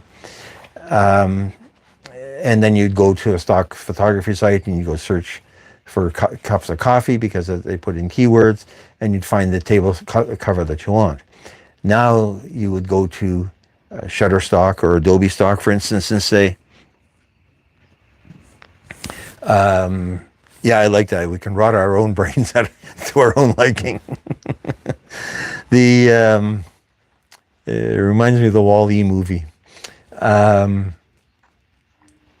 So now you'll just go and say, generate me a cup of coffee on a green tablecloth, and with a pink flower on the left, and the AI will generate it on the fly, and that one will be distinct. You'll never get exactly that same thing again. So would you, if you wanted to know how to cook, so my paprika shrimp, for instance, right?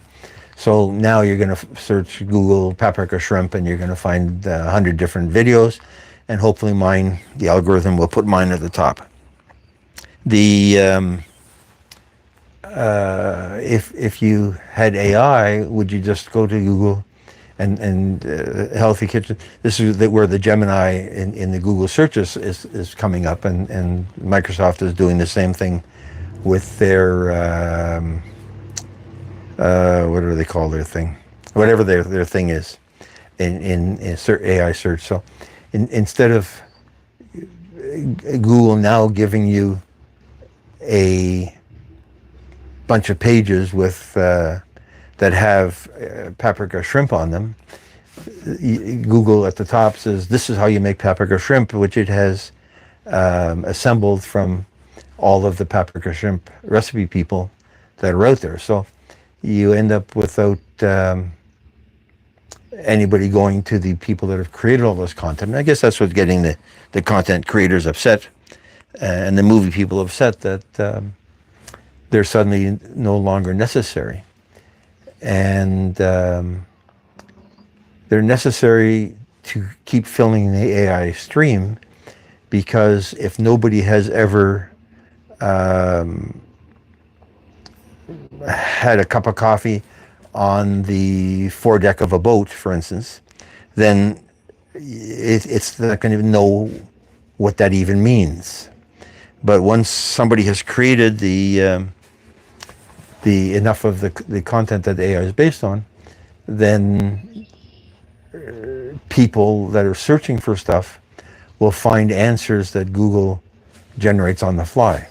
Now, here in Canada, we've had a second case of a lawyer using ChatGPT to write up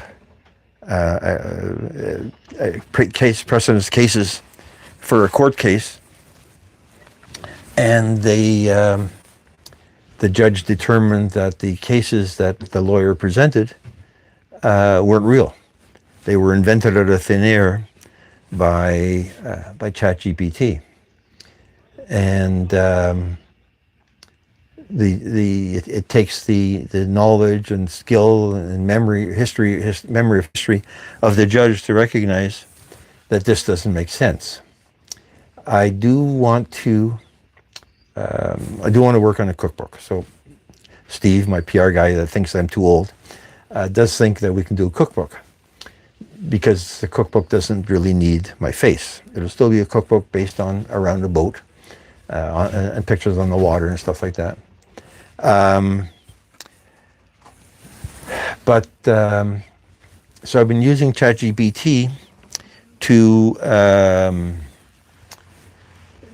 generate introductory paragraphs for a couple of recipes, and these are at the top of my channel. There's a link to a site at WordPress that has a few recipes that I've already written up, and we'll end up doing all of them.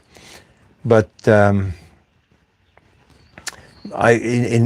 my own mind, I would have started a paragraph saying, I love the taste of shrimp, and paprika makes them warm and spicy at the same time. But if I asked ChatGPT to give me a paragraph on why paprika is good on shrimp, I would get a more wonderful melange of words and a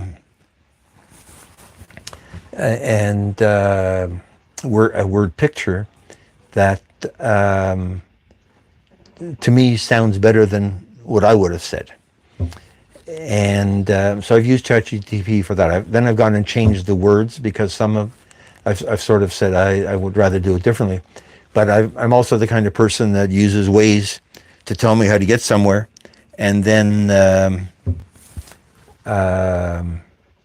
don't go where they tell me, because they think I know better. Yeah, The thing with AI, with you're saying you can scan all your stuff and AI would come up with an answer for you. If that was possible, then we would have done that for income taxes already, and somehow we can't seem to figure that out. I think, I know we haven't in Canada. I think in the States, I think there was an effort to do that, and it turned into a boondoggle, and it's been canceled. Where how hard is it to put in? Okay, I earned $1,000. I'm a salaried worker, therefore I have no deductible expenses, um, and this is what I should have paid, and compared to what was deducted. Yeah, TurboTax. I use TurboTax, but I've also done tax returns by hand, so I know what the meaning of every line is and what impact every line has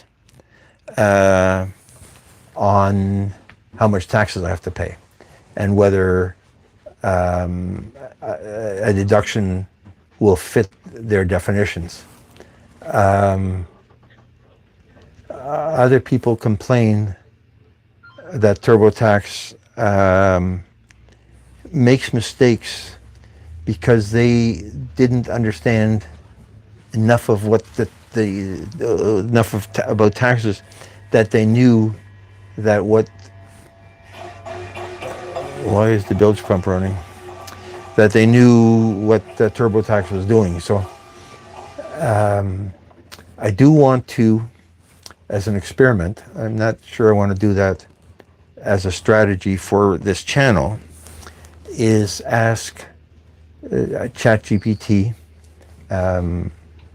And I guess we could, well, Gemini, I guess Gemini has its own database, and the Microsoft thing, whose name keeps escaping me, to tell me how to make fettuccine Alfredo, and see what comes out of that, and see if it makes sense. I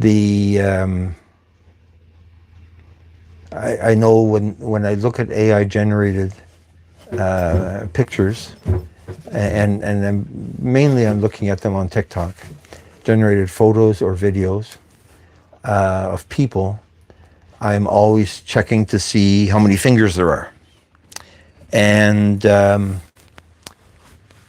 I haven't found 6 fingers in a long time. I did find somebody with 3 arms. Now, it wasn't 3 arms constantly, but this was a girl was twirling on a beach, I think, and as she was turning around, her arms went out to the side, as they might when you're twirling on a beach, and suddenly there was an extra arm that the twirl wasn't completed properly. So the AI isn't that smart. Now, I understand how ChatGPT works more as to generate text from a collection of other texts that it has ingested into its database, into its large language model. I still don't understand how image generation works, and especially how movie generation works. So I'm watching AI clips of people's faces. And again, so this is TikTok. So at the beginning of the year, the eyes didn't move. So there's an account that's called Ava. It's a girl that's on a lot of beaches. And I was always fascinated by the way the background moved, but she didn't. And I was trying to figure out, if I held a selfie stick in front of me in a certain angle, could I recreate what she's doing? And then I came to the conclusion that she's AI. So at the beginning, her eyes didn't move. But it's possible that when somebody's looking at a selfie camera for 15 seconds, your eyes don't move, you're not blinking. And there is no sound, so there's no lip movement. But the more recent ones, there is lip movement, and there's hair movement. and there's eye movement, and there's more arm movement as well. So I'm looking at these videos and trying to understand, how does the AI know that a person has two arms? That there shouldn't be a third arm. Did somebody load a database that said this is a picture of a human being? This is so it's a human being, and then it's a woman, it's a young woman, but all human beings have two arms. 99 most typical human beings have two arms and two eyes, and the eyes are on either side of a nose. And when one eye blinks, the other eye usually blinks. So I'm trying to understand how that works, and I don't. I haven't figured that out. There's all these people that are selling AI video generators, like InVideo, and for instance, is one that I come across a bunch of times. And they're really just assembling clips of stock video into a story. So if your story is a cook puts a pot of water puts a pot on the stove and pours water in it and puts a lid on it, then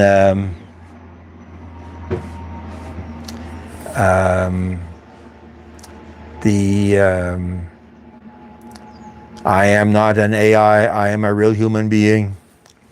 I don't understand how that works. So I'd like to know how that works. I'd like to test AI in terms of generating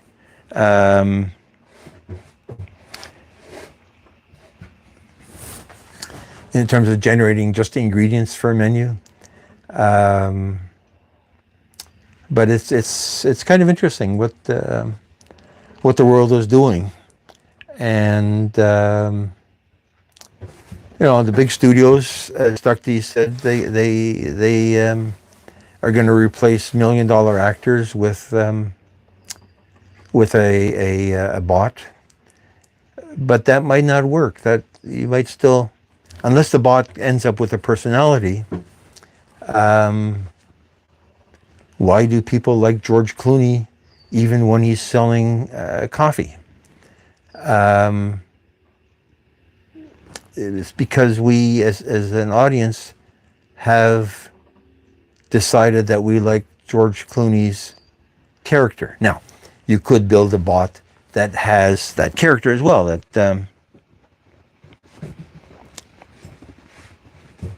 Okay, Dr. Thank you for that. Your ideas are good. I like where I like where you're going. I question that. Stick around. Oh, you've deleted all your messages. Oh well, no, don't delete them. They were good. They were good messages. They were good. They were good thoughts. In my opinion, I mean, in the end, it's all just the opinions of people that are listening to this stuff, and our opinions as to whether something makes sense or.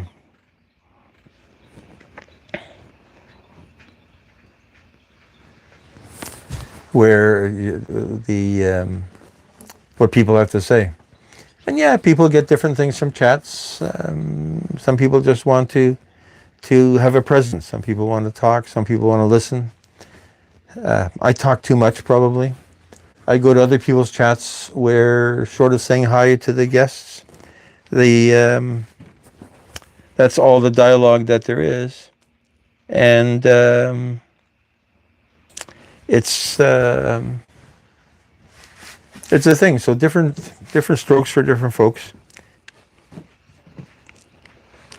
When we go back to again the music from Traveler in the Chernobyl exclusion zone, he's doing AI music, and but the sound is nice, and there is no talking.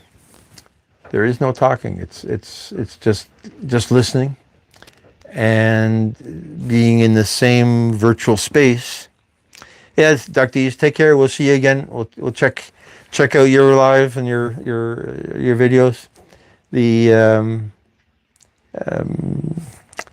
I think some of the comments you made, I think they're relevant. They're not to be. You deleted them. That's cool, but I think they are relevant to where we are at this point in time. And because in this YouTube world, we're in the entertainment engaging business, um, it it is relevant. It is relevant. The other thing is when we look at cartoons. So if you look at South Park, for instance, South Park's been around for a long, long time, with a variety of topics and directions and their plot and so on. And none of it's real. But we like the characters to some extent, and we like the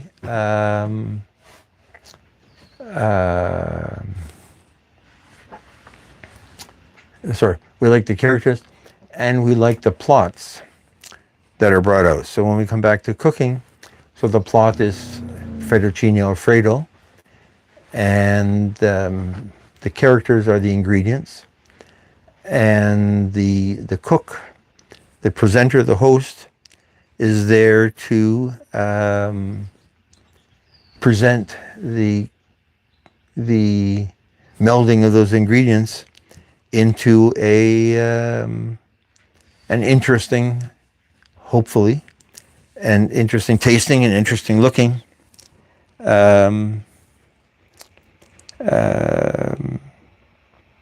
concoction.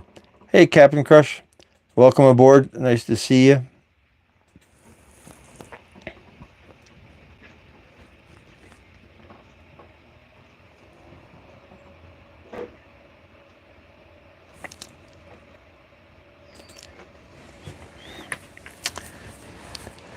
Nice to see you. We're just sitting here. We're talking about AI and got into a wormhole there, or a rabbit hole that was getting, I guess, a little bit more depressing than we wanted to get into, and so some of that has been wiped out. But AI. So let's change the subject from AI to the weather. So today, now the sky is starting to get. I don't know whether we're getting a sunset here. The sky is starting to get.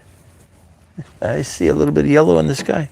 A bit of yellow in the sky, so maybe we're going to get a decent weather. I know that the eastern states is getting hurricane winds all the way up to New York. We're a little bit too inland for that. And we're getting the haze of the smoke from the Canadian wildfires to some extent. That's blocking the sun, so it's... but it looks like it could be a nice enough day. We're getting a few sunset-looking reflections off the water. The camera's outside. I'm sitting inside the boat. Let me just go out and take a look and see what the weather looks like. Ooh, I see sun.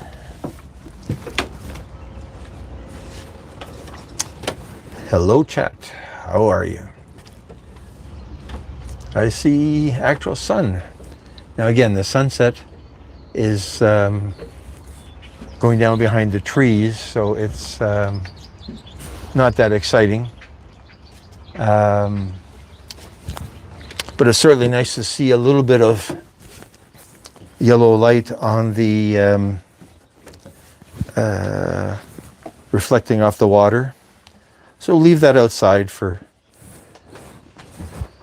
until the sun is too low and it turns gray, and then we'll bring the party inside. Let me just get myself something to drink here.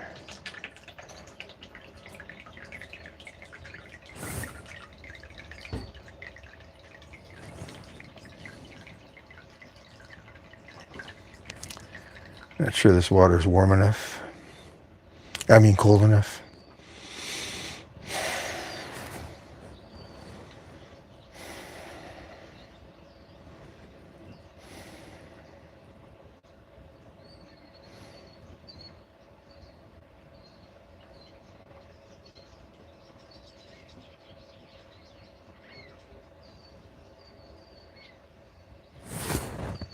I hear seagulls.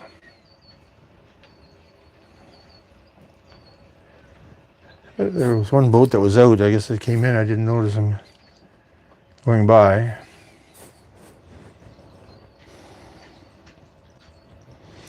I'm hoping we're going to get some swans off the back of the boat.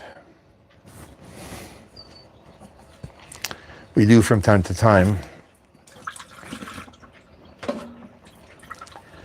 But I haven't seen any in the last week or so. I guess the swans are looking for food.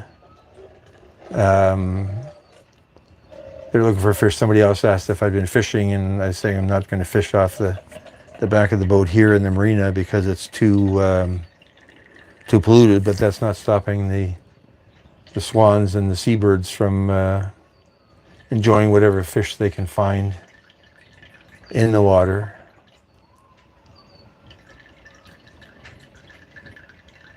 I'm going to wait till the lake warms up a little bit. So the end of June, we should be starting to get decent looking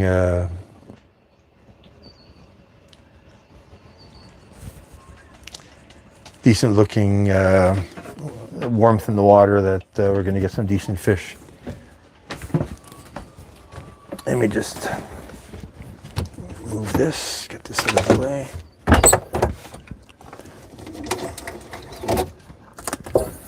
Get a fresh water. That other one was getting a little bit too warm.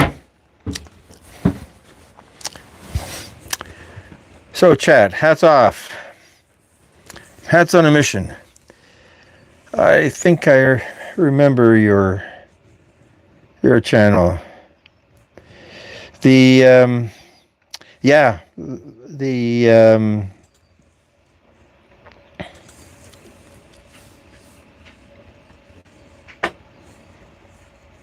hats. Yeah, I have subscribed to you. Let's give you a wrench.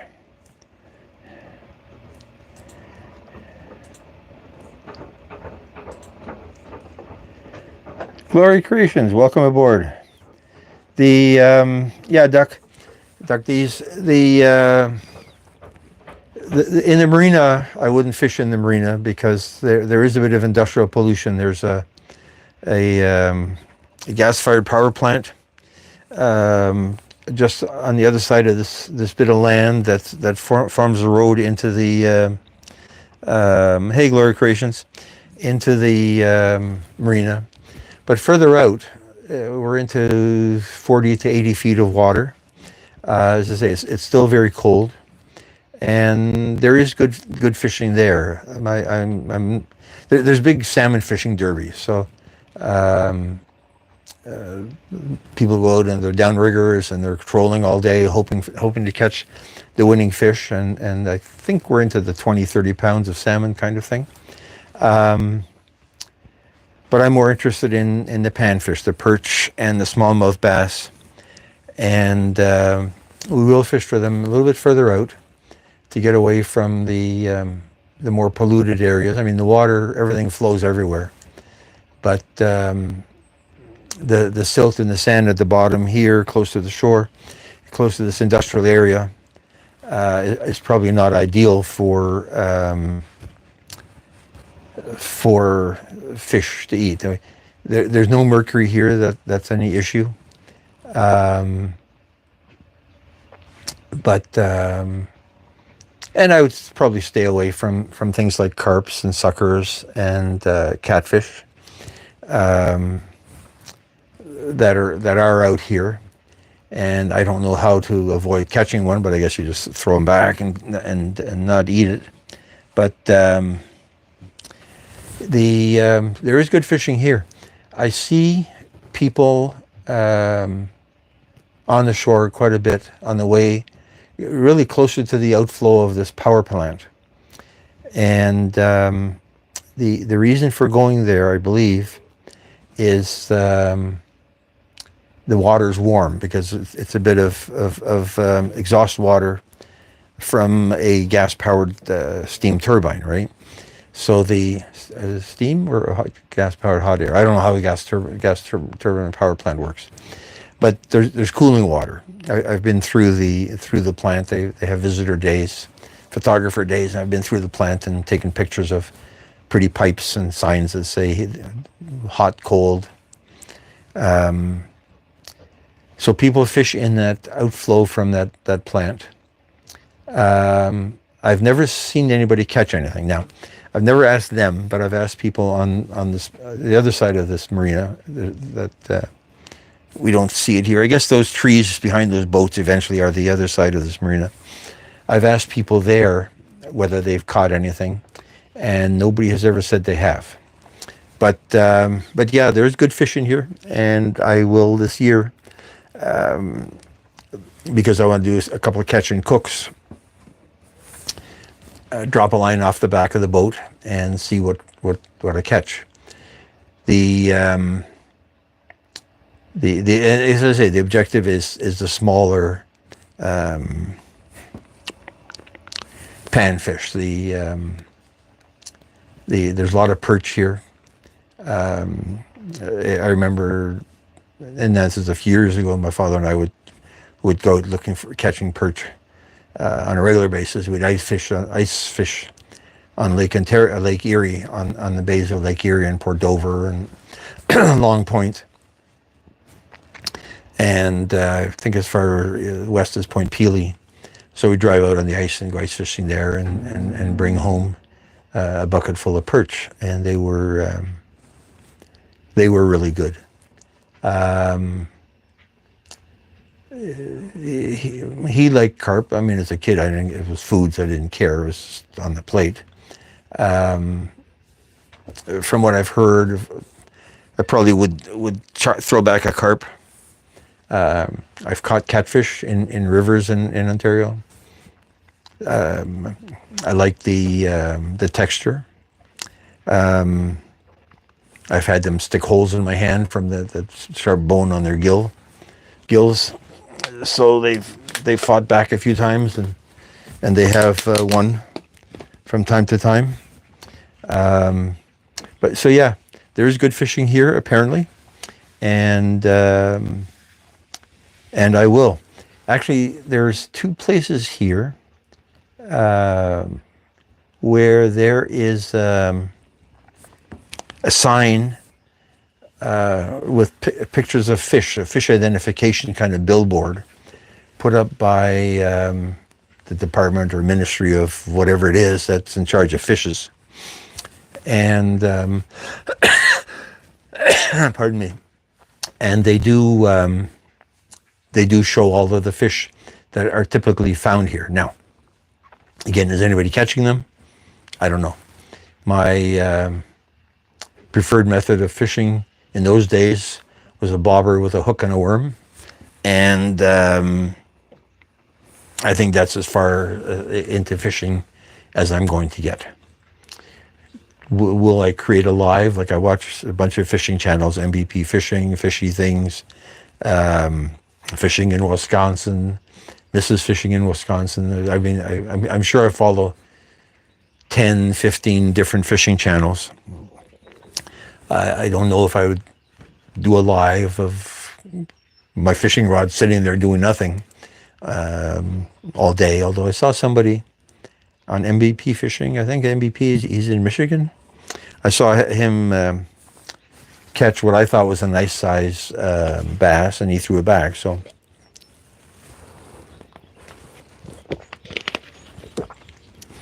either a limits thing, or he just wasn't interested in that kind of fish, or the attraction was all in the chase, not in the actual catching of the fish. So different people have different expectations from their fish. I found a place, I said earlier I was looking for smelts. I found a place that sells lake perch, already filleted, and that would be plan B if I don't catch any. But from a catch and cook video, it doesn't look as good because there's no head on the fish, right? It's could be Captain Highliner cod fillet for all practical purposes. I actually had good fish and chips on the weekend. The in Port Credit. So that's like we're in Toronto, and then further west, the next city is Mississauga, and there's a thing called the Credit River that that has a lot of fishermen in it. And where the Credit River flows into Lake Ontario is a town called Port Credit that has a wonderful lighthouse that actually still works. It's a tourist attraction. It doesn't do anything for any navigational purposes, but it's painted nicely, and it's got a light that rotates. And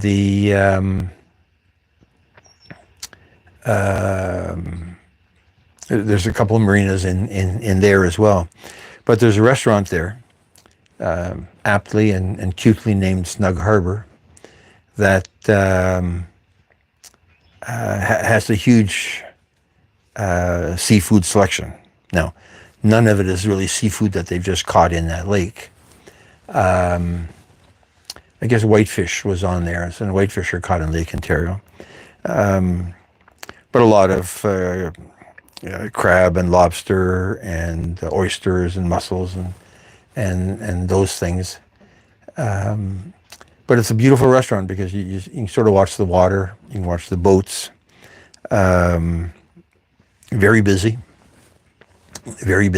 even on an early Sunday afternoon. But it was a nice day. It had been rainy on Saturday, so that kept a lot of people in. And Sunday was nice. Sunday? Yeah, Sunday was nice. It was Sunday. No, it was Saturday. I lied. It was Saturday. And it was nice. And they had great fish and chips. And these pieces of fish were huge. Oh my God. I got the options were either one or two pieces. So I figured, one piece is not enough. And there was way too much fish. And a nice proportion of batter versus fish. Good tasting tartar sauce. Coleslaw was kind of it's coleslaw. And fries, of course, fries were fries, but the fries are nice and crispy. So they did a very nice fish and chips. The people that I was with, one of them had, as I said, whitefish that they stuffed with shrimp. Someone else had scallops. The scallops were really good. I thought they were small, but some people prefer the small scallops as opposed to the big scallops. I don't really know the difference. Somebody had shrimps. One person had a bouillabaisse, which I guess is all the leftover fish in the kitchen, thrown into one bowl with a bit of paprika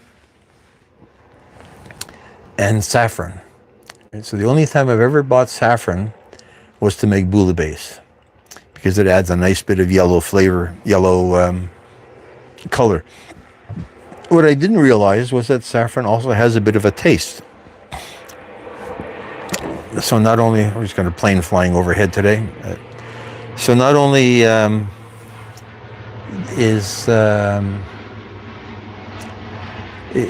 saffron provide the color, but it also provides a bit of the taste.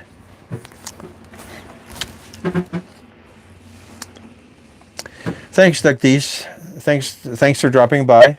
Sorry we got into that AI rabbit hole, but appreciate you dropping by. We'll check you out, and we'll do this again.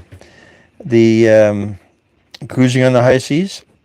Thank you for dropping by. We'll give you a wrench. I don't want to remove him as a moderator. Let's give him a wrench. Add as moderator. Standard. Save. Yes, I've saved. Thank you for coming by. We're not cruising on the high seas, but we are. We're not even cruising, but we're aboard the ship, aboard the vessel. So it's a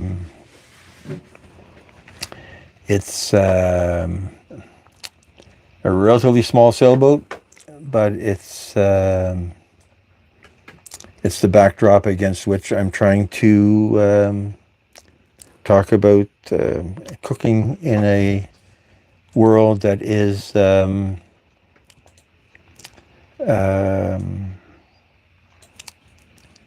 constrained to a small extent by the things that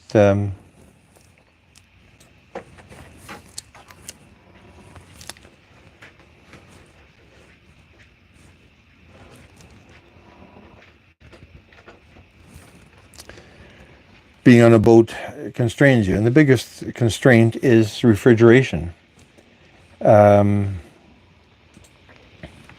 You can't have a whole supply of the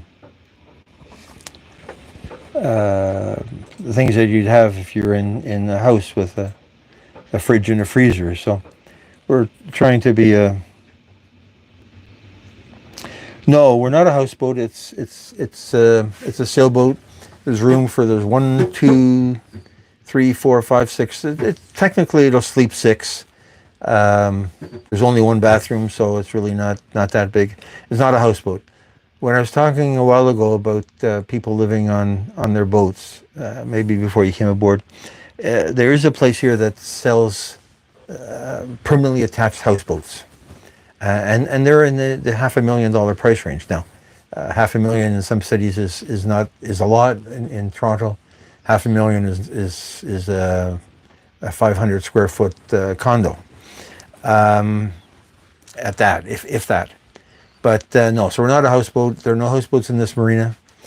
There is a marina on Toronto Island that has a few real houseboats. So houseboats, basically like the pontoon with a cabin on top. No, we can stay overnight. We have power. We don't have a water hookup, so like an RV would have a water hookup. I guess we could have a water hookup because water is provided to the dock. There's no sewage hookup. So the boat has to provide its own holding tank. And there's a facility that we sail over to and it connect to it. It's a big vacuum cleaner. It sucks it out. Do that once a year. But yeah, no, people do live on here overnight on a regular basis. I don't spend that much time down here. Other times, other boats I have. But yeah, no, there's room for one short person. So I'm looking at one bench, and they're all benches that convert to beds. The dining room table lowers, and there's a cushion for it, so it creates a very thin double bed. And the front of the boat, we call it a V berth because it's in the shape of a V. It has room for 2, and I've slept there. And then in the back of the boat, there's a big open space called a quarter berth that for me is a good place to store junk. So the cushions for that are at the house, because one day I'm going to have to, when we sell the boat, I have to give those cushions to the next person in case they want to sleep in there. To me, it's a bit claustrophobic. It's not very high. If you were to sit up, you'd bang your head. But it's very wide. I prefer the V berth because it is it's big and space airy. It has a hatch so you get daylight, which I guess daylight, if you're trying to sleep, is not that good a thing. But if it's at night, it doesn't really bother you, and it'll wake you up. The sunlight will wake you up, and it's pretty comfy. It's pretty comfy. Now I have a heater, like it's chilly. The heater's not running. The boat has a hot water heater and a shower, so you can live on it. There are people that live on their boat all summer long here, day in, day out. There are people that just come down for the weekends. In this marina, I haven't seen anybody on their boat with kids, but in other marinas, people have had their kids on their boat, and that's their house. So it's a way of life. No, the downside of boats, everybody has a 1,000-watt amplifier on the back of their boat so that they can, when they're towing their skiers, that they can keep them moving to the beat, and sound carries over the water. So you do get let's call them inconsiderate people. And if one had a rocket launcher, one would launch a rocket at them. But one doesn't have a rocket launcher, and if one had, it's still frowned upon. So that is a bit of a factor. Um, some marinas do have noise rules, and the security guard will come along and point out that you're making more noise than the marina rules allow, and if you don't cut it back, then you're going to be towed out to sea and left adrift. So yeah,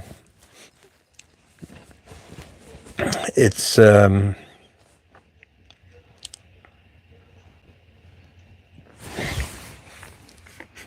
there's a variety of people.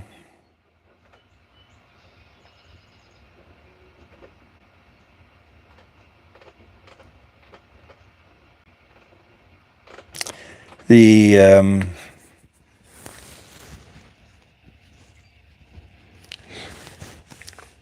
think the last time I was out here late for a live, the live ended at 10, and there was 20 cars in the parking lot. So I would assume most of them are people that are sleeping over. Now, 20 out of 200 boats, 250 boats. It's not a huge proportion, but it's a community. The place doesn't have a restaurant, but it has a big covered picnic area. And there's like 10, 15 barbecues that people have brought their own and got padlocks on them to keep other people from using them. And they take their tanks or padlock their tanks into a different wall so that somebody can't steal their propane. And once in a while I'll sit here and because I can see that barbecue area from the back of the boat. I'll sit here and smell a steak or a hot dog going by, and I say, "Oh, why didn't they invite me?" But no, it's a community. It's not a yacht club where there's organized camaraderie.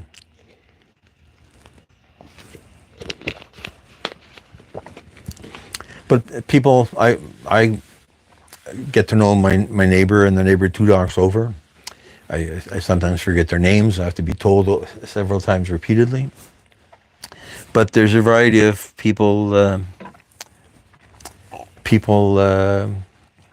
all sides. Yeah, some people duck these. Some people do like it. I was talking about a guy earlier who I've seen his boat in real life. I had never met him, but I've talked to people who had met him, and we were debating whether he was a guy that lived on his boat or whether he was homeless and the boat was his shelter, because he panhandles on the street close to where his boat is, and he seems to enjoy it. If he's on TikTok now, so he's talking about if you want to join him on his boat and spend the night on the water, he's in the Airbnb business. So there's a variety.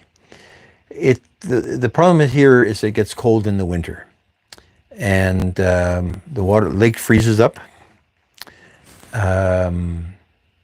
Plastic boats, wooden boats don't do well when the water freezes because it destroys it compresses the hull and they leak and sink, and that's the end of the boat. There is a process where providing you have a source of power, so it really works only in a marina. People will drop an air pump into the water, and it sucks air and the water from the bottom up, and the water from the bottom is warmer than the water at the top, because you only get about a foot of ice at the top on a really cold winter, and by circulating the water, it never freezes up. So people have these bubblers in their around their boats, and as I say, there's none in this marina. I don't know why, but in other couple of marinas closer to downtown, there's 20, 30 people over the winter. When you get out into Pickering, I've been in the marinas there. they have a lot of boats. Now, in Pickering, is where the Pickering nuclear reactor is, and the reactor requires cooling water, but the cooling water doesn't flow into the bay that the marinas are in. It flows right out into the lake. But even then, the water is still a bit warmer than it is here, for instance, simply due to the outflow of the cooling water from the nuclear plant. There is, I said earlier, when we were talking about fishing, there's a gas-fired power plant 500 yards from here. 500? Yeah, say 500, maybe a little bit more. And its outflow is on the other side of the road that leads into this marina. And there are a few people that anchor their boats in the outflow from that power plant, and that stays. That doesn't freeze during the winter, and somewhere I have a video online of swans swimming in that outflow area while the rest of the harbor is frozen over. Now it's probably frozen over 7 inches, so that's enough to hurt a boat. But the outflow from the power plant there goes into the harbor, and then from there goes out into the lake, and it provides that. Now, there's only a couple of boats because it's not an official mooring, and the cops do come by from time to time, but they haven't chased anybody away. So that works. If it was me, I would build a formal winter mooring in that area and let people take advantage. Pardon me, of the warmth from that power plant. Now, there used to be a coal-fired power plant where the gas power plant is now. If anybody's looking this up on Google Earth, it's the Hearne coal-fired power plant, and Hearne. And a coal-fired power plant generates a lot more heat than a gas-fired power plant, a lot more waste heat. And when that was running, it's been closed for 50 years. 50 years, because of pollution. The pollution it's on the east side of the city, and whoever built it didn't realize that the wind blows. When the wind blows from the west, from the east, it blows right onto the city. Mostly the wind is from the west, so it blows onto basically what was at that time farms, and nobody cared about the farms. But the coal-fired power plants were closed because of pollution, and the building is still there. There's a couple of huge stacks, and apparently it was turned into a movie studio because it was kind of neat inside. A lot of pillars and concrete and pipes and sort of dead machinery, sort of steampunky looking, and so it was used in a few movies. And the developer, or the movie studio, now teamed up with the developer to build residential condos there. So we'll see what happens with that. And now we will have people looking at us out here on the boats, but they're 500 yards away, and there's a body of water between us and them, so they're not a factor in anything. I guess the best thing that we'll get is we might get a decent restaurant closer to here. So yeah, it's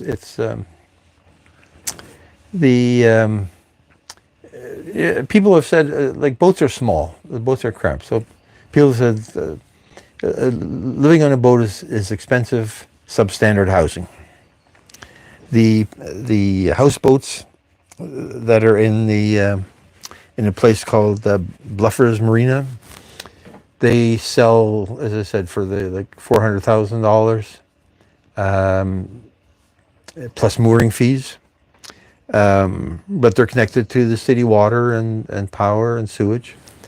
So it's like a house, except on a really windy day, there's a bit of motion. Things are moving around. And there's the sound of the marina and the sound of boats going by, and there's a park, the sound of people all summer long, and a road, a single 2-lane road to get in and out of there. And on a Saturday afternoon, it's impossible to get down that road. So it sounds good, but in practice, it has issues in terms of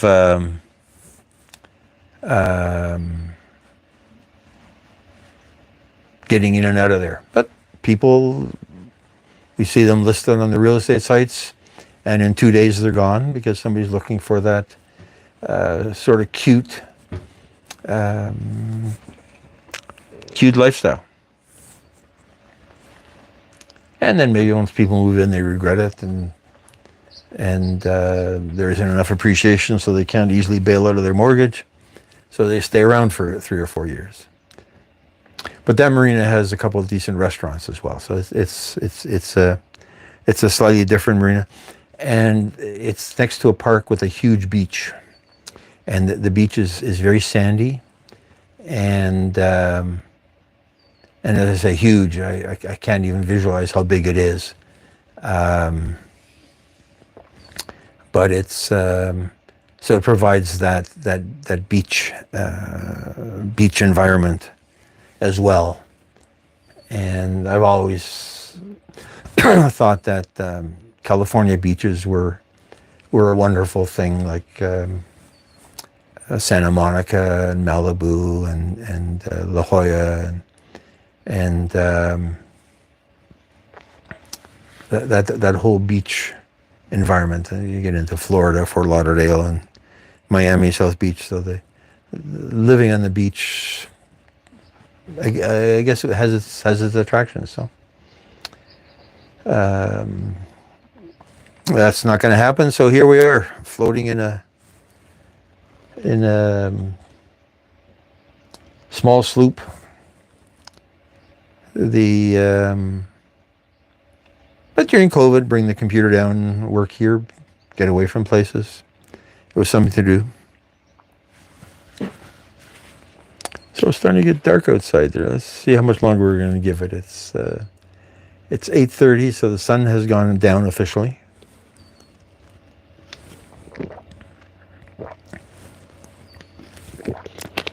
And the last time we did this, I wanted to see how much light there was once the sun went down, and whether the picture was still interesting. Now, it might get super grainy because there's not enough light.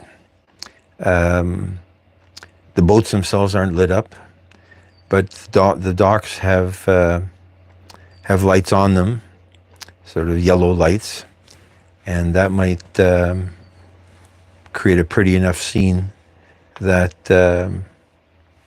we'll leave that going. Otherwise, we'll bring it inside and keep talking here. Yeah, cruising on the high seas. They have an interesting show about cruising.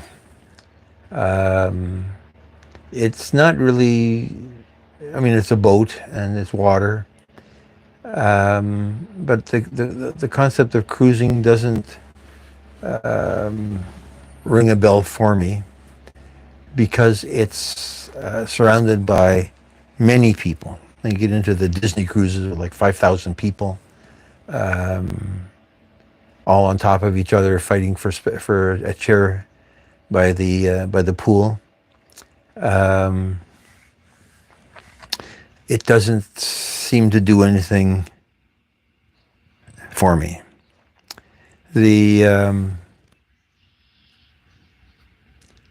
People talk about river cruising, like on the Rhine, for instance, and on the Mississippi. That might be more attractive because it's a smaller number of people. And it doesn't feel so much that it feels like you're doing something rather than watching other people doing something. But I'm not 100% sure that's the way that cruising people that cruise on a regular basis feel about their cruises. But they do some nice stuff that if you're interested in the cruising life or and they have a lot of followers that are also cruise people of various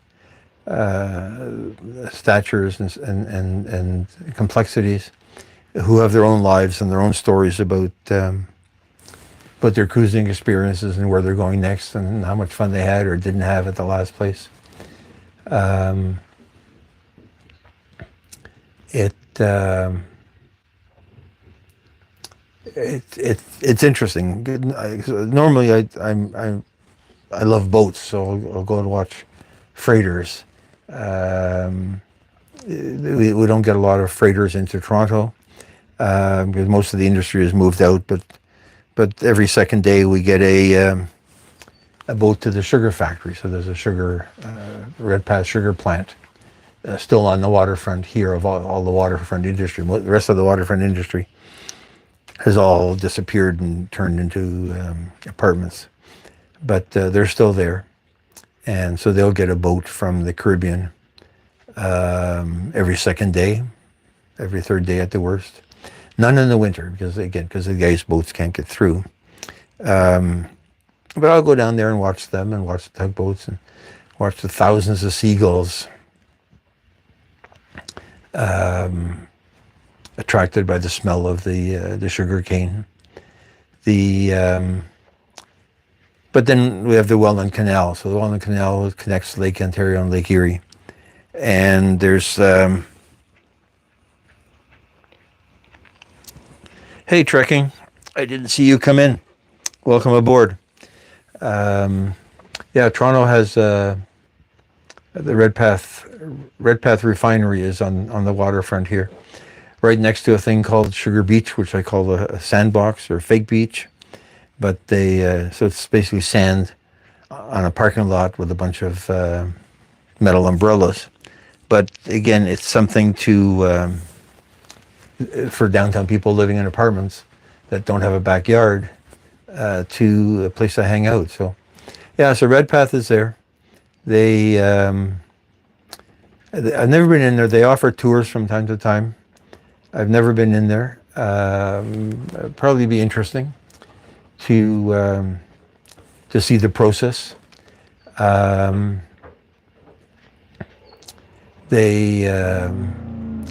the Welland Canal will end up with lake boats, so it's iron ore and coal and salt. I guess we get salt boats into Toronto as well. So Toronto, the city uses salt on the roads in the winter, so we don't kill ourselves driving. And there are two big salt mines in this part of the world. One is in Goderich, which is on Georgian Bay, and one is in Windsor, which is on, I guess, Lake St. Clair. And they'll bring in salt by boat because the salt mines are on the water, and it's cheaper and more efficient, and I guess more environmentally friendly to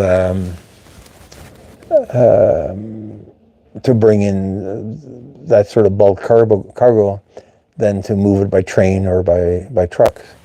So we get in the winter, in the fall, a salt boat every 2 weeks, and then every once in a while we get various other material that gets dropped off here and then shipped out by truck. We don't really have railroad tracks coming into the Portland area anymore. So what was interesting, there's a big beer brewery, Molson's Brewery, close to the airport, and they bought these huge tanks to make beer or to store the grain, and They originally wanted to ship them into Toronto by boat. I can't remember where they were made, somewhere in the States. But there's no way to get them from the docks up to the airport by train, so they shipped them into Hamilton and brought them in by truck. And because these things are so huge, the trucks basically ended up closing the highway for the length of time it took to deliver them. And so when you think about a city with a huge port and all this waterfront that you can't even bring in a beer tank, you wonder who's in charge. But now we're into politics, so we'll stay away from that. So I'm looking at this on the computer, and it still looks like a pretty nice outside. It's getting darker. It's 8:45, so let's give it till 9. But that time, I'm going to bring it in here, and we'll find an interesting point of view here to see what the inside of the boat looks like.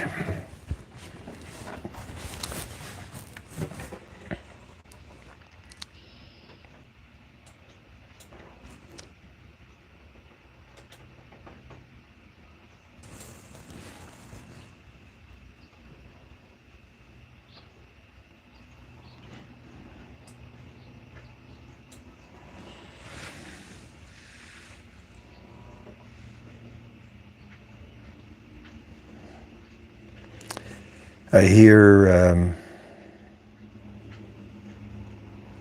some bird chirping out there. I'm disappointed that we didn't have a decent number of birds for you today. I'm sort of disappointed we didn't get the swans coming in, because that would have been neat. But I'm not going to start feeding them, because apparently feeding them baked goods isn't good for them. And we don't want them to get dependent on food prepared directly by people. I mean, in the end, they eat crap from on the beach. You know, somebody drops a French fry, and 10 seagulls will fight over that one French fry.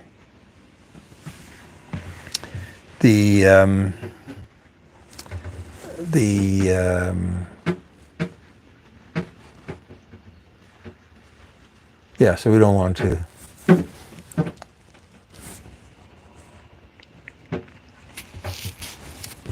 We don't want to be feeding the wildlife.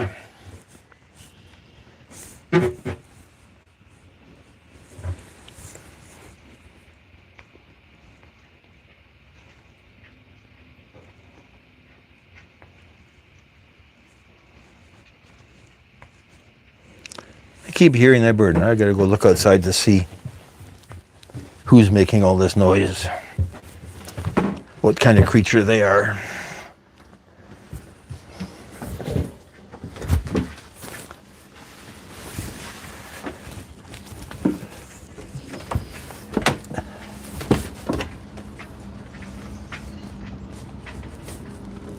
It's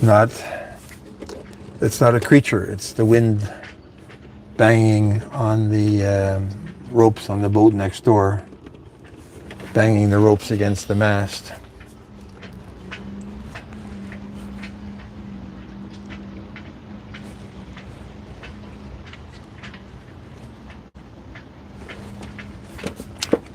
And here I thought we had a bird. Yeah, so on the phone the sky looks even better than it does on the computer. I see blue sky. But the sunset, as I say, it's behind the trees, so we don't have a pretty sunset at all. I see Zoom has put up their jibs, so I guess they're going to go out there. Nice boat across the water there with a dark colored mast. Friends of mine. Nice boat, 40 foot. The racing boat. So it doesn't really have anywhere to sleep downstairs. It has room to sit. But they're out a lot. They sail out a lot. So let's give it a few more minutes. Don't give up too early. The lights haven't come on that dock yet. I can see the light pillars, but I don't see any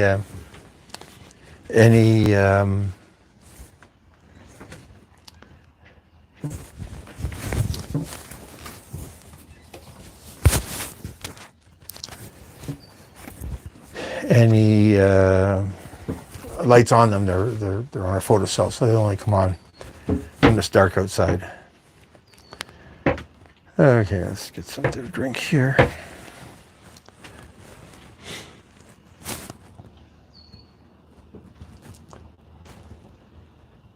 Yeah, so the sky, the clouds that we had have all dissipated, and I see clear sky. So tomorrow's supposed to be nice. Let's just pour some water in here. See where this is going. The trees are still moving. I've got to rearrange my wind indicator so that I can check the wind speed without having to turn on the whole navigation system. Because I'm curious how much wind there is. Those trees are moving at a decent clip. But we're not bouncing around at all. And the wind was from the north, so it wasn't blowing into the cabin.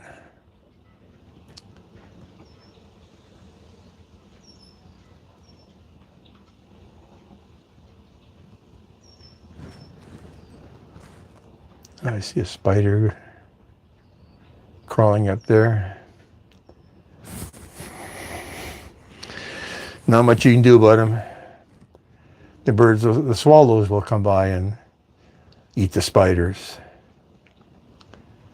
But to a large extent, all you can do is just wipe them away with a mop before you want to sit down, and then come back the next day and they've built a spider web right where you were sitting. So it's part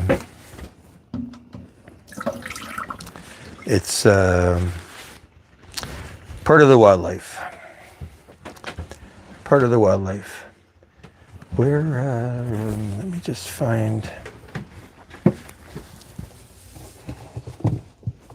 that's not what I was looking for.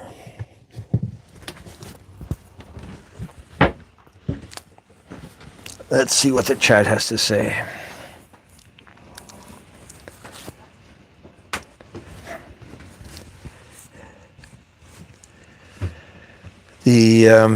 I haven't seen a lot of boat activity today either. We missed that one cruiser coming in because he wasn't there when I got on the boat. But normally I'd hear him because he has two big inboard engines.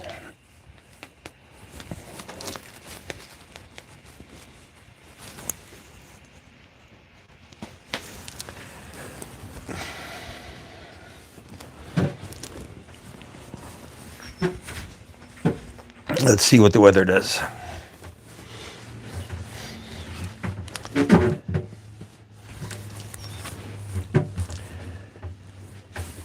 Yeah, so we put those teak seats on the back. And a lot of people, when I say a lot of people, some people are buying fake teak for their seats. And the fake teak, it looks nice. I guess it's because it's brown instead of the fiberglass white. And it might provide a better traction.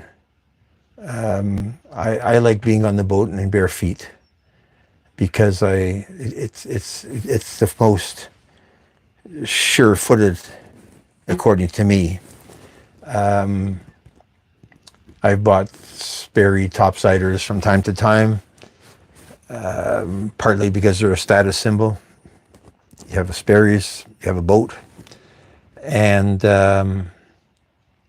I find that after a few years, the sole gets hard, and I found them slippery on both wet and dry fiberglass, on the wet and dry decks. And that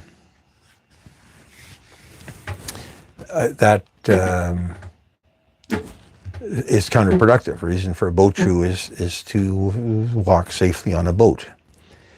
I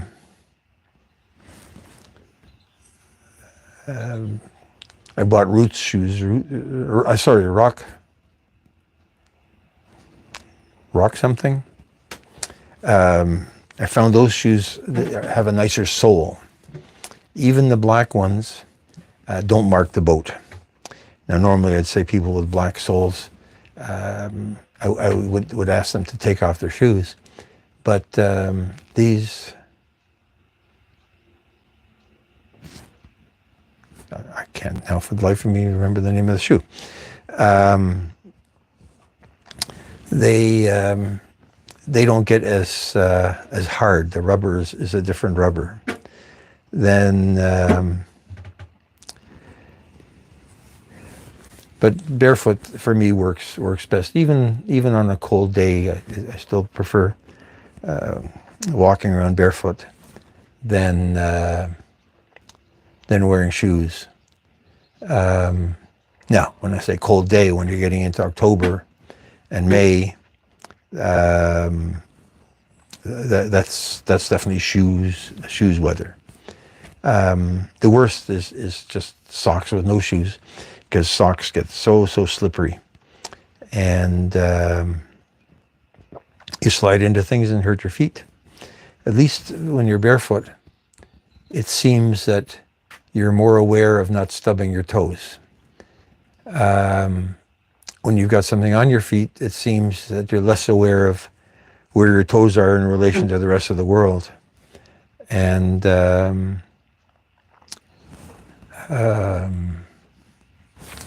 things get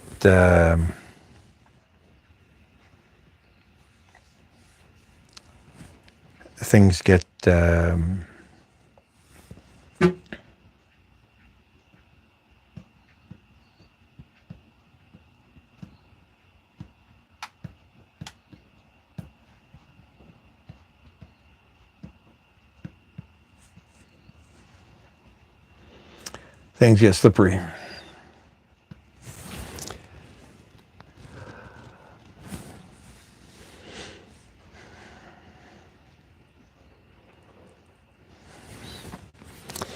Yeah, so we had trouble trying to put up the Bimini. So it's the piece of fabric that covers the back half of the deck and keeps people sitting, that keeps the person steering the boat dry, and keeps the sun from frying them.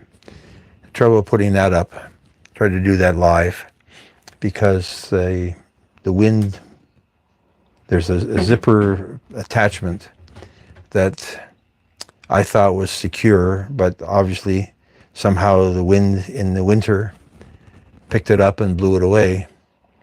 It seems impossible because it's in a groove, and the groove is hard to, when you're planning to take the thing out, it's hard to move it, but the wind and the weather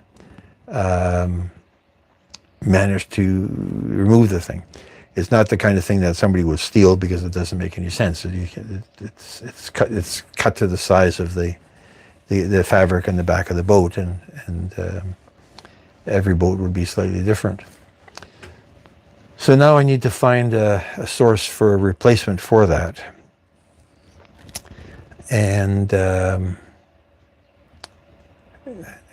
of course it's going to cost money, but because it's two zippers that come together in the middle, they have to line up properly so that the zippers close properly. So that's going to be a challenge, but we'll call Genco, the company that made some of the canvas, and see if they can re-engineer a piece for me. And we'll get that up, and maybe we'll do that up at the next live. So it's 9. We've been talking for 3 hours, and I'm waiting for it to get dark, but that hasn't happened yet. Maybe we'll bring the camera in and see what we think in terms of an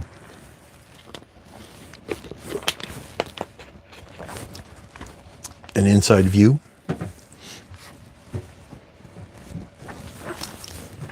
Because nothing interesting is going to happen outside in the next few minutes. So let's get this. Let's turn on some lights. Is that?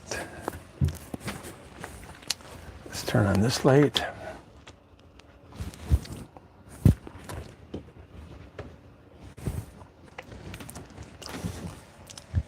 I think that's what we want. Okay, so that's good. We've taken care of that. Let's bring this in. And we're going to close the bottom part of the hatch so that it keeps out some of the breeze.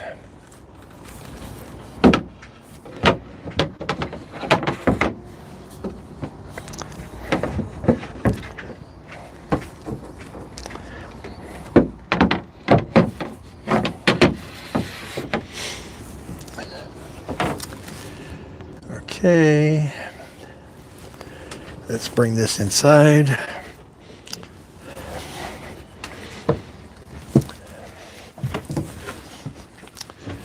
And park ourselves here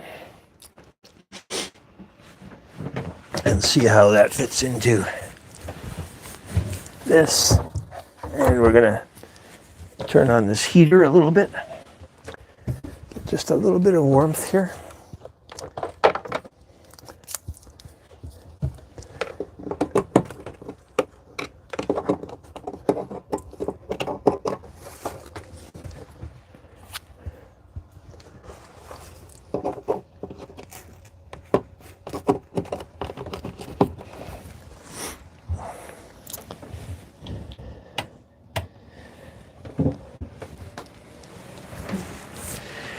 Okay, so now, what's our background? No, we don't want that light shining right into the camera. So let's leave that there. And that way I can chat and keep an eye on the computer at the same time. Erlen, welcome aboard. Haven't seen you in a while. I did come and check out, camera was on your live, was on just checking out your channel. Thank you for coming aboard. Welcome. Welcome. We'll chat a little bit longer. It's 9 o'clock. We'll go till 9:15, 9:20. I was hoping to leave the camera outside. Let's just rotate this just a little bit. No, we're not going to get a decent picture of the outside. So I was hoping to leave the camera outside for a little bit longer to pick up the last of the sunset. That didn't really happen because the sunset, and it was a boring sunset. And partly, not so much the sunset is boring, but the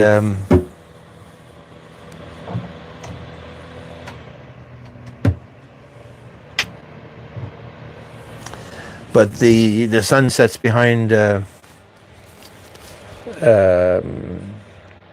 bunch of trees, and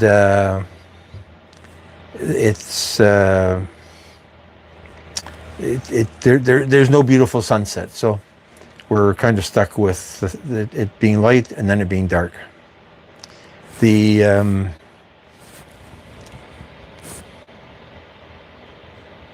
yeah, let's turn that a little bit away so that we're not right aimed at that.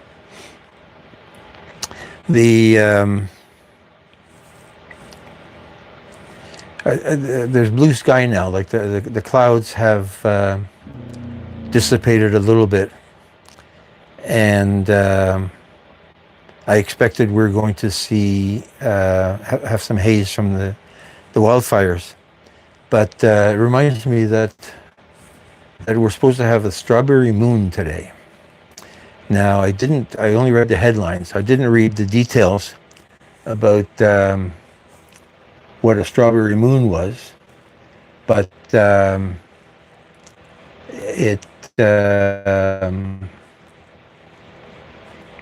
it seems to be a big moon. Like, we've got these big harvest moons from time to time, and they are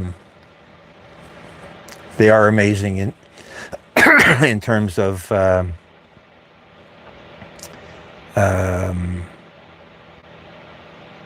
size of the moon. It almost feels like you can touch it, and you go out and you want to take a picture of it, but it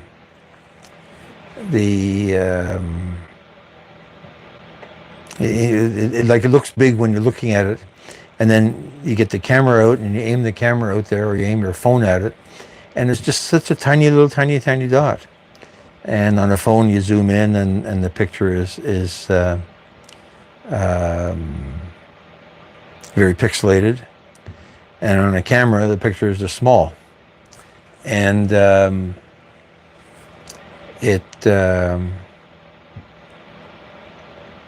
it's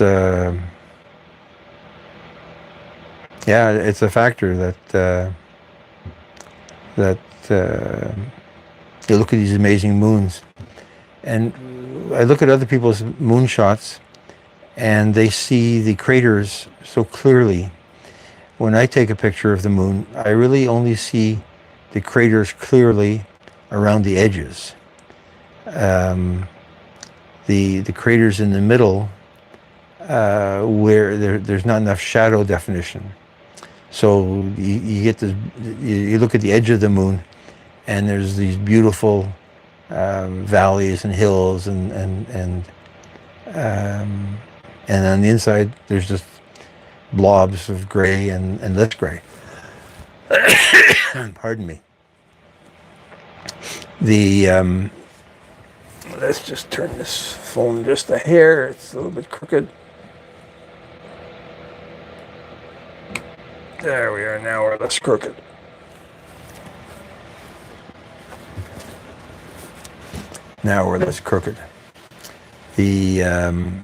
That shelf looks crooked because it is on an angle.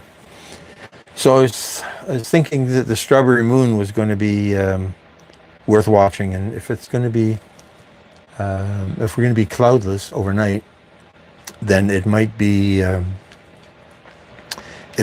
worth watching. It might even work out to take a picture with a phone without worrying about having a decent camera.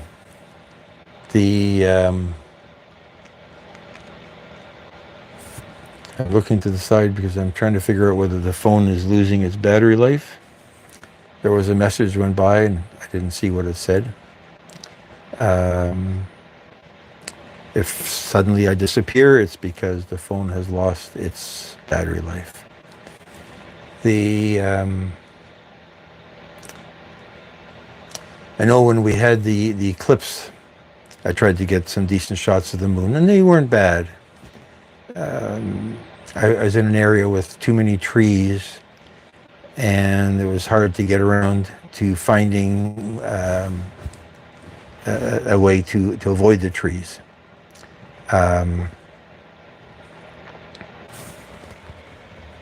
Let's just turn this slightly.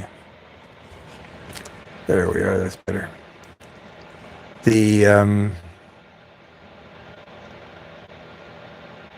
But we had some nice night shots. The city from here, not from where the boat is, but if we drive to the end of the marina, so the marina is on a little bit of a peninsula, You get a beautiful view of downtown Toronto, and the buildings are all lit up, and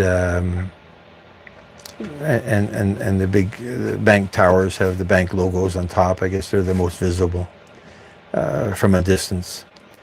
The other skylines I'm familiar with is New York. New York is a fascinating skyline. Miami. I've tried taking pictures of the Miami skyline, and I've never gotten a decent picture. It's it must be me, obviously. Either the places where I am trying to take the picture, because they have some pretty sky. It's a pretty skyline.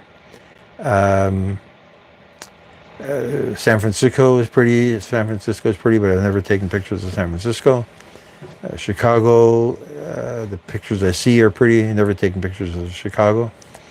So really, my skyline pictures are New York and Miami and Toronto. Miami, if I remember correctly, there's some buildings with some nice green on the top of them that I so wanted the pictures to turn out. And I was on the beach. I was on South Beach looking across, and just couldn't find the good angle that I was happy with. I remember once I was in Germany, in Berlin. Yeah, Berlin has the round TV tower, and I so wanted to take a picture of that TV tower. And I couldn't get it to line up properly with some of the other interesting parts of the skyline. And then it got too dark too quickly. So there was no definition in the TV tower itself. The skyline, the sunset looked nice, but the buildings didn't look as good in the photo as they did in my mind when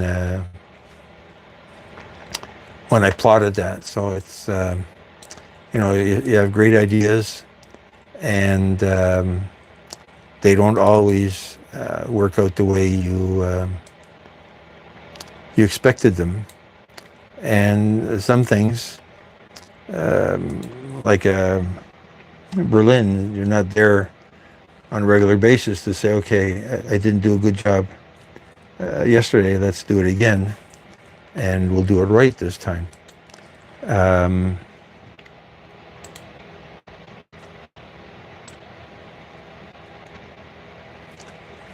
So it's frustrating, you see other people's pictures and you say they've done such wonderful jobs, and you ask yourself, am I not smart enough? Why? And then you never have an answer, right? So it's a little bit like YouTube videos. You keep working on them until they're good enough, and then you live and you realize that you're being nitpicky, and the things that you think are awful are okay. And yeah. So we're not getting more visitors. It's 9:15 our time. I see 8 people watching. Not everybody's talking, but we've had some interesting input. I appreciate everybody that's had the opportunity to come by, and everybody that's stuck around for a bit of time. I hope you enjoyed the fixing of the seats and the frustration over not being able to put up the canvas at the back. But if it takes me a week to get the zipper replaced, then we may end up doing the canvas at the back the next time we're together. I was happy with the lives of video editing, and we may do a few more of them. They will get a bit repetitive, because if I'm cutting onions and talking about cutting onions and the challenges of recording cutting onions, then it's repetitive. But I found that in just talking about what I was doing, I even learned a few things that that have been helpful. So I'm going to just get a screenshot of the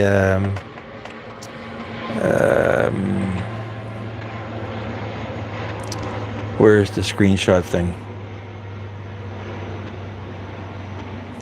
There's the screenshot thing of the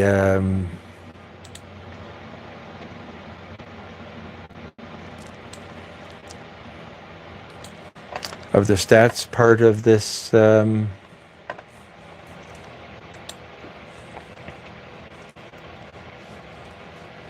ooh, the computer's slow. To keep track of what's been happening here.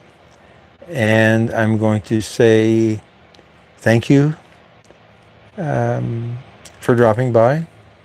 Thank you for listening to me ramble on and for providing some feedback. I appreciate every word that everybody has to offer.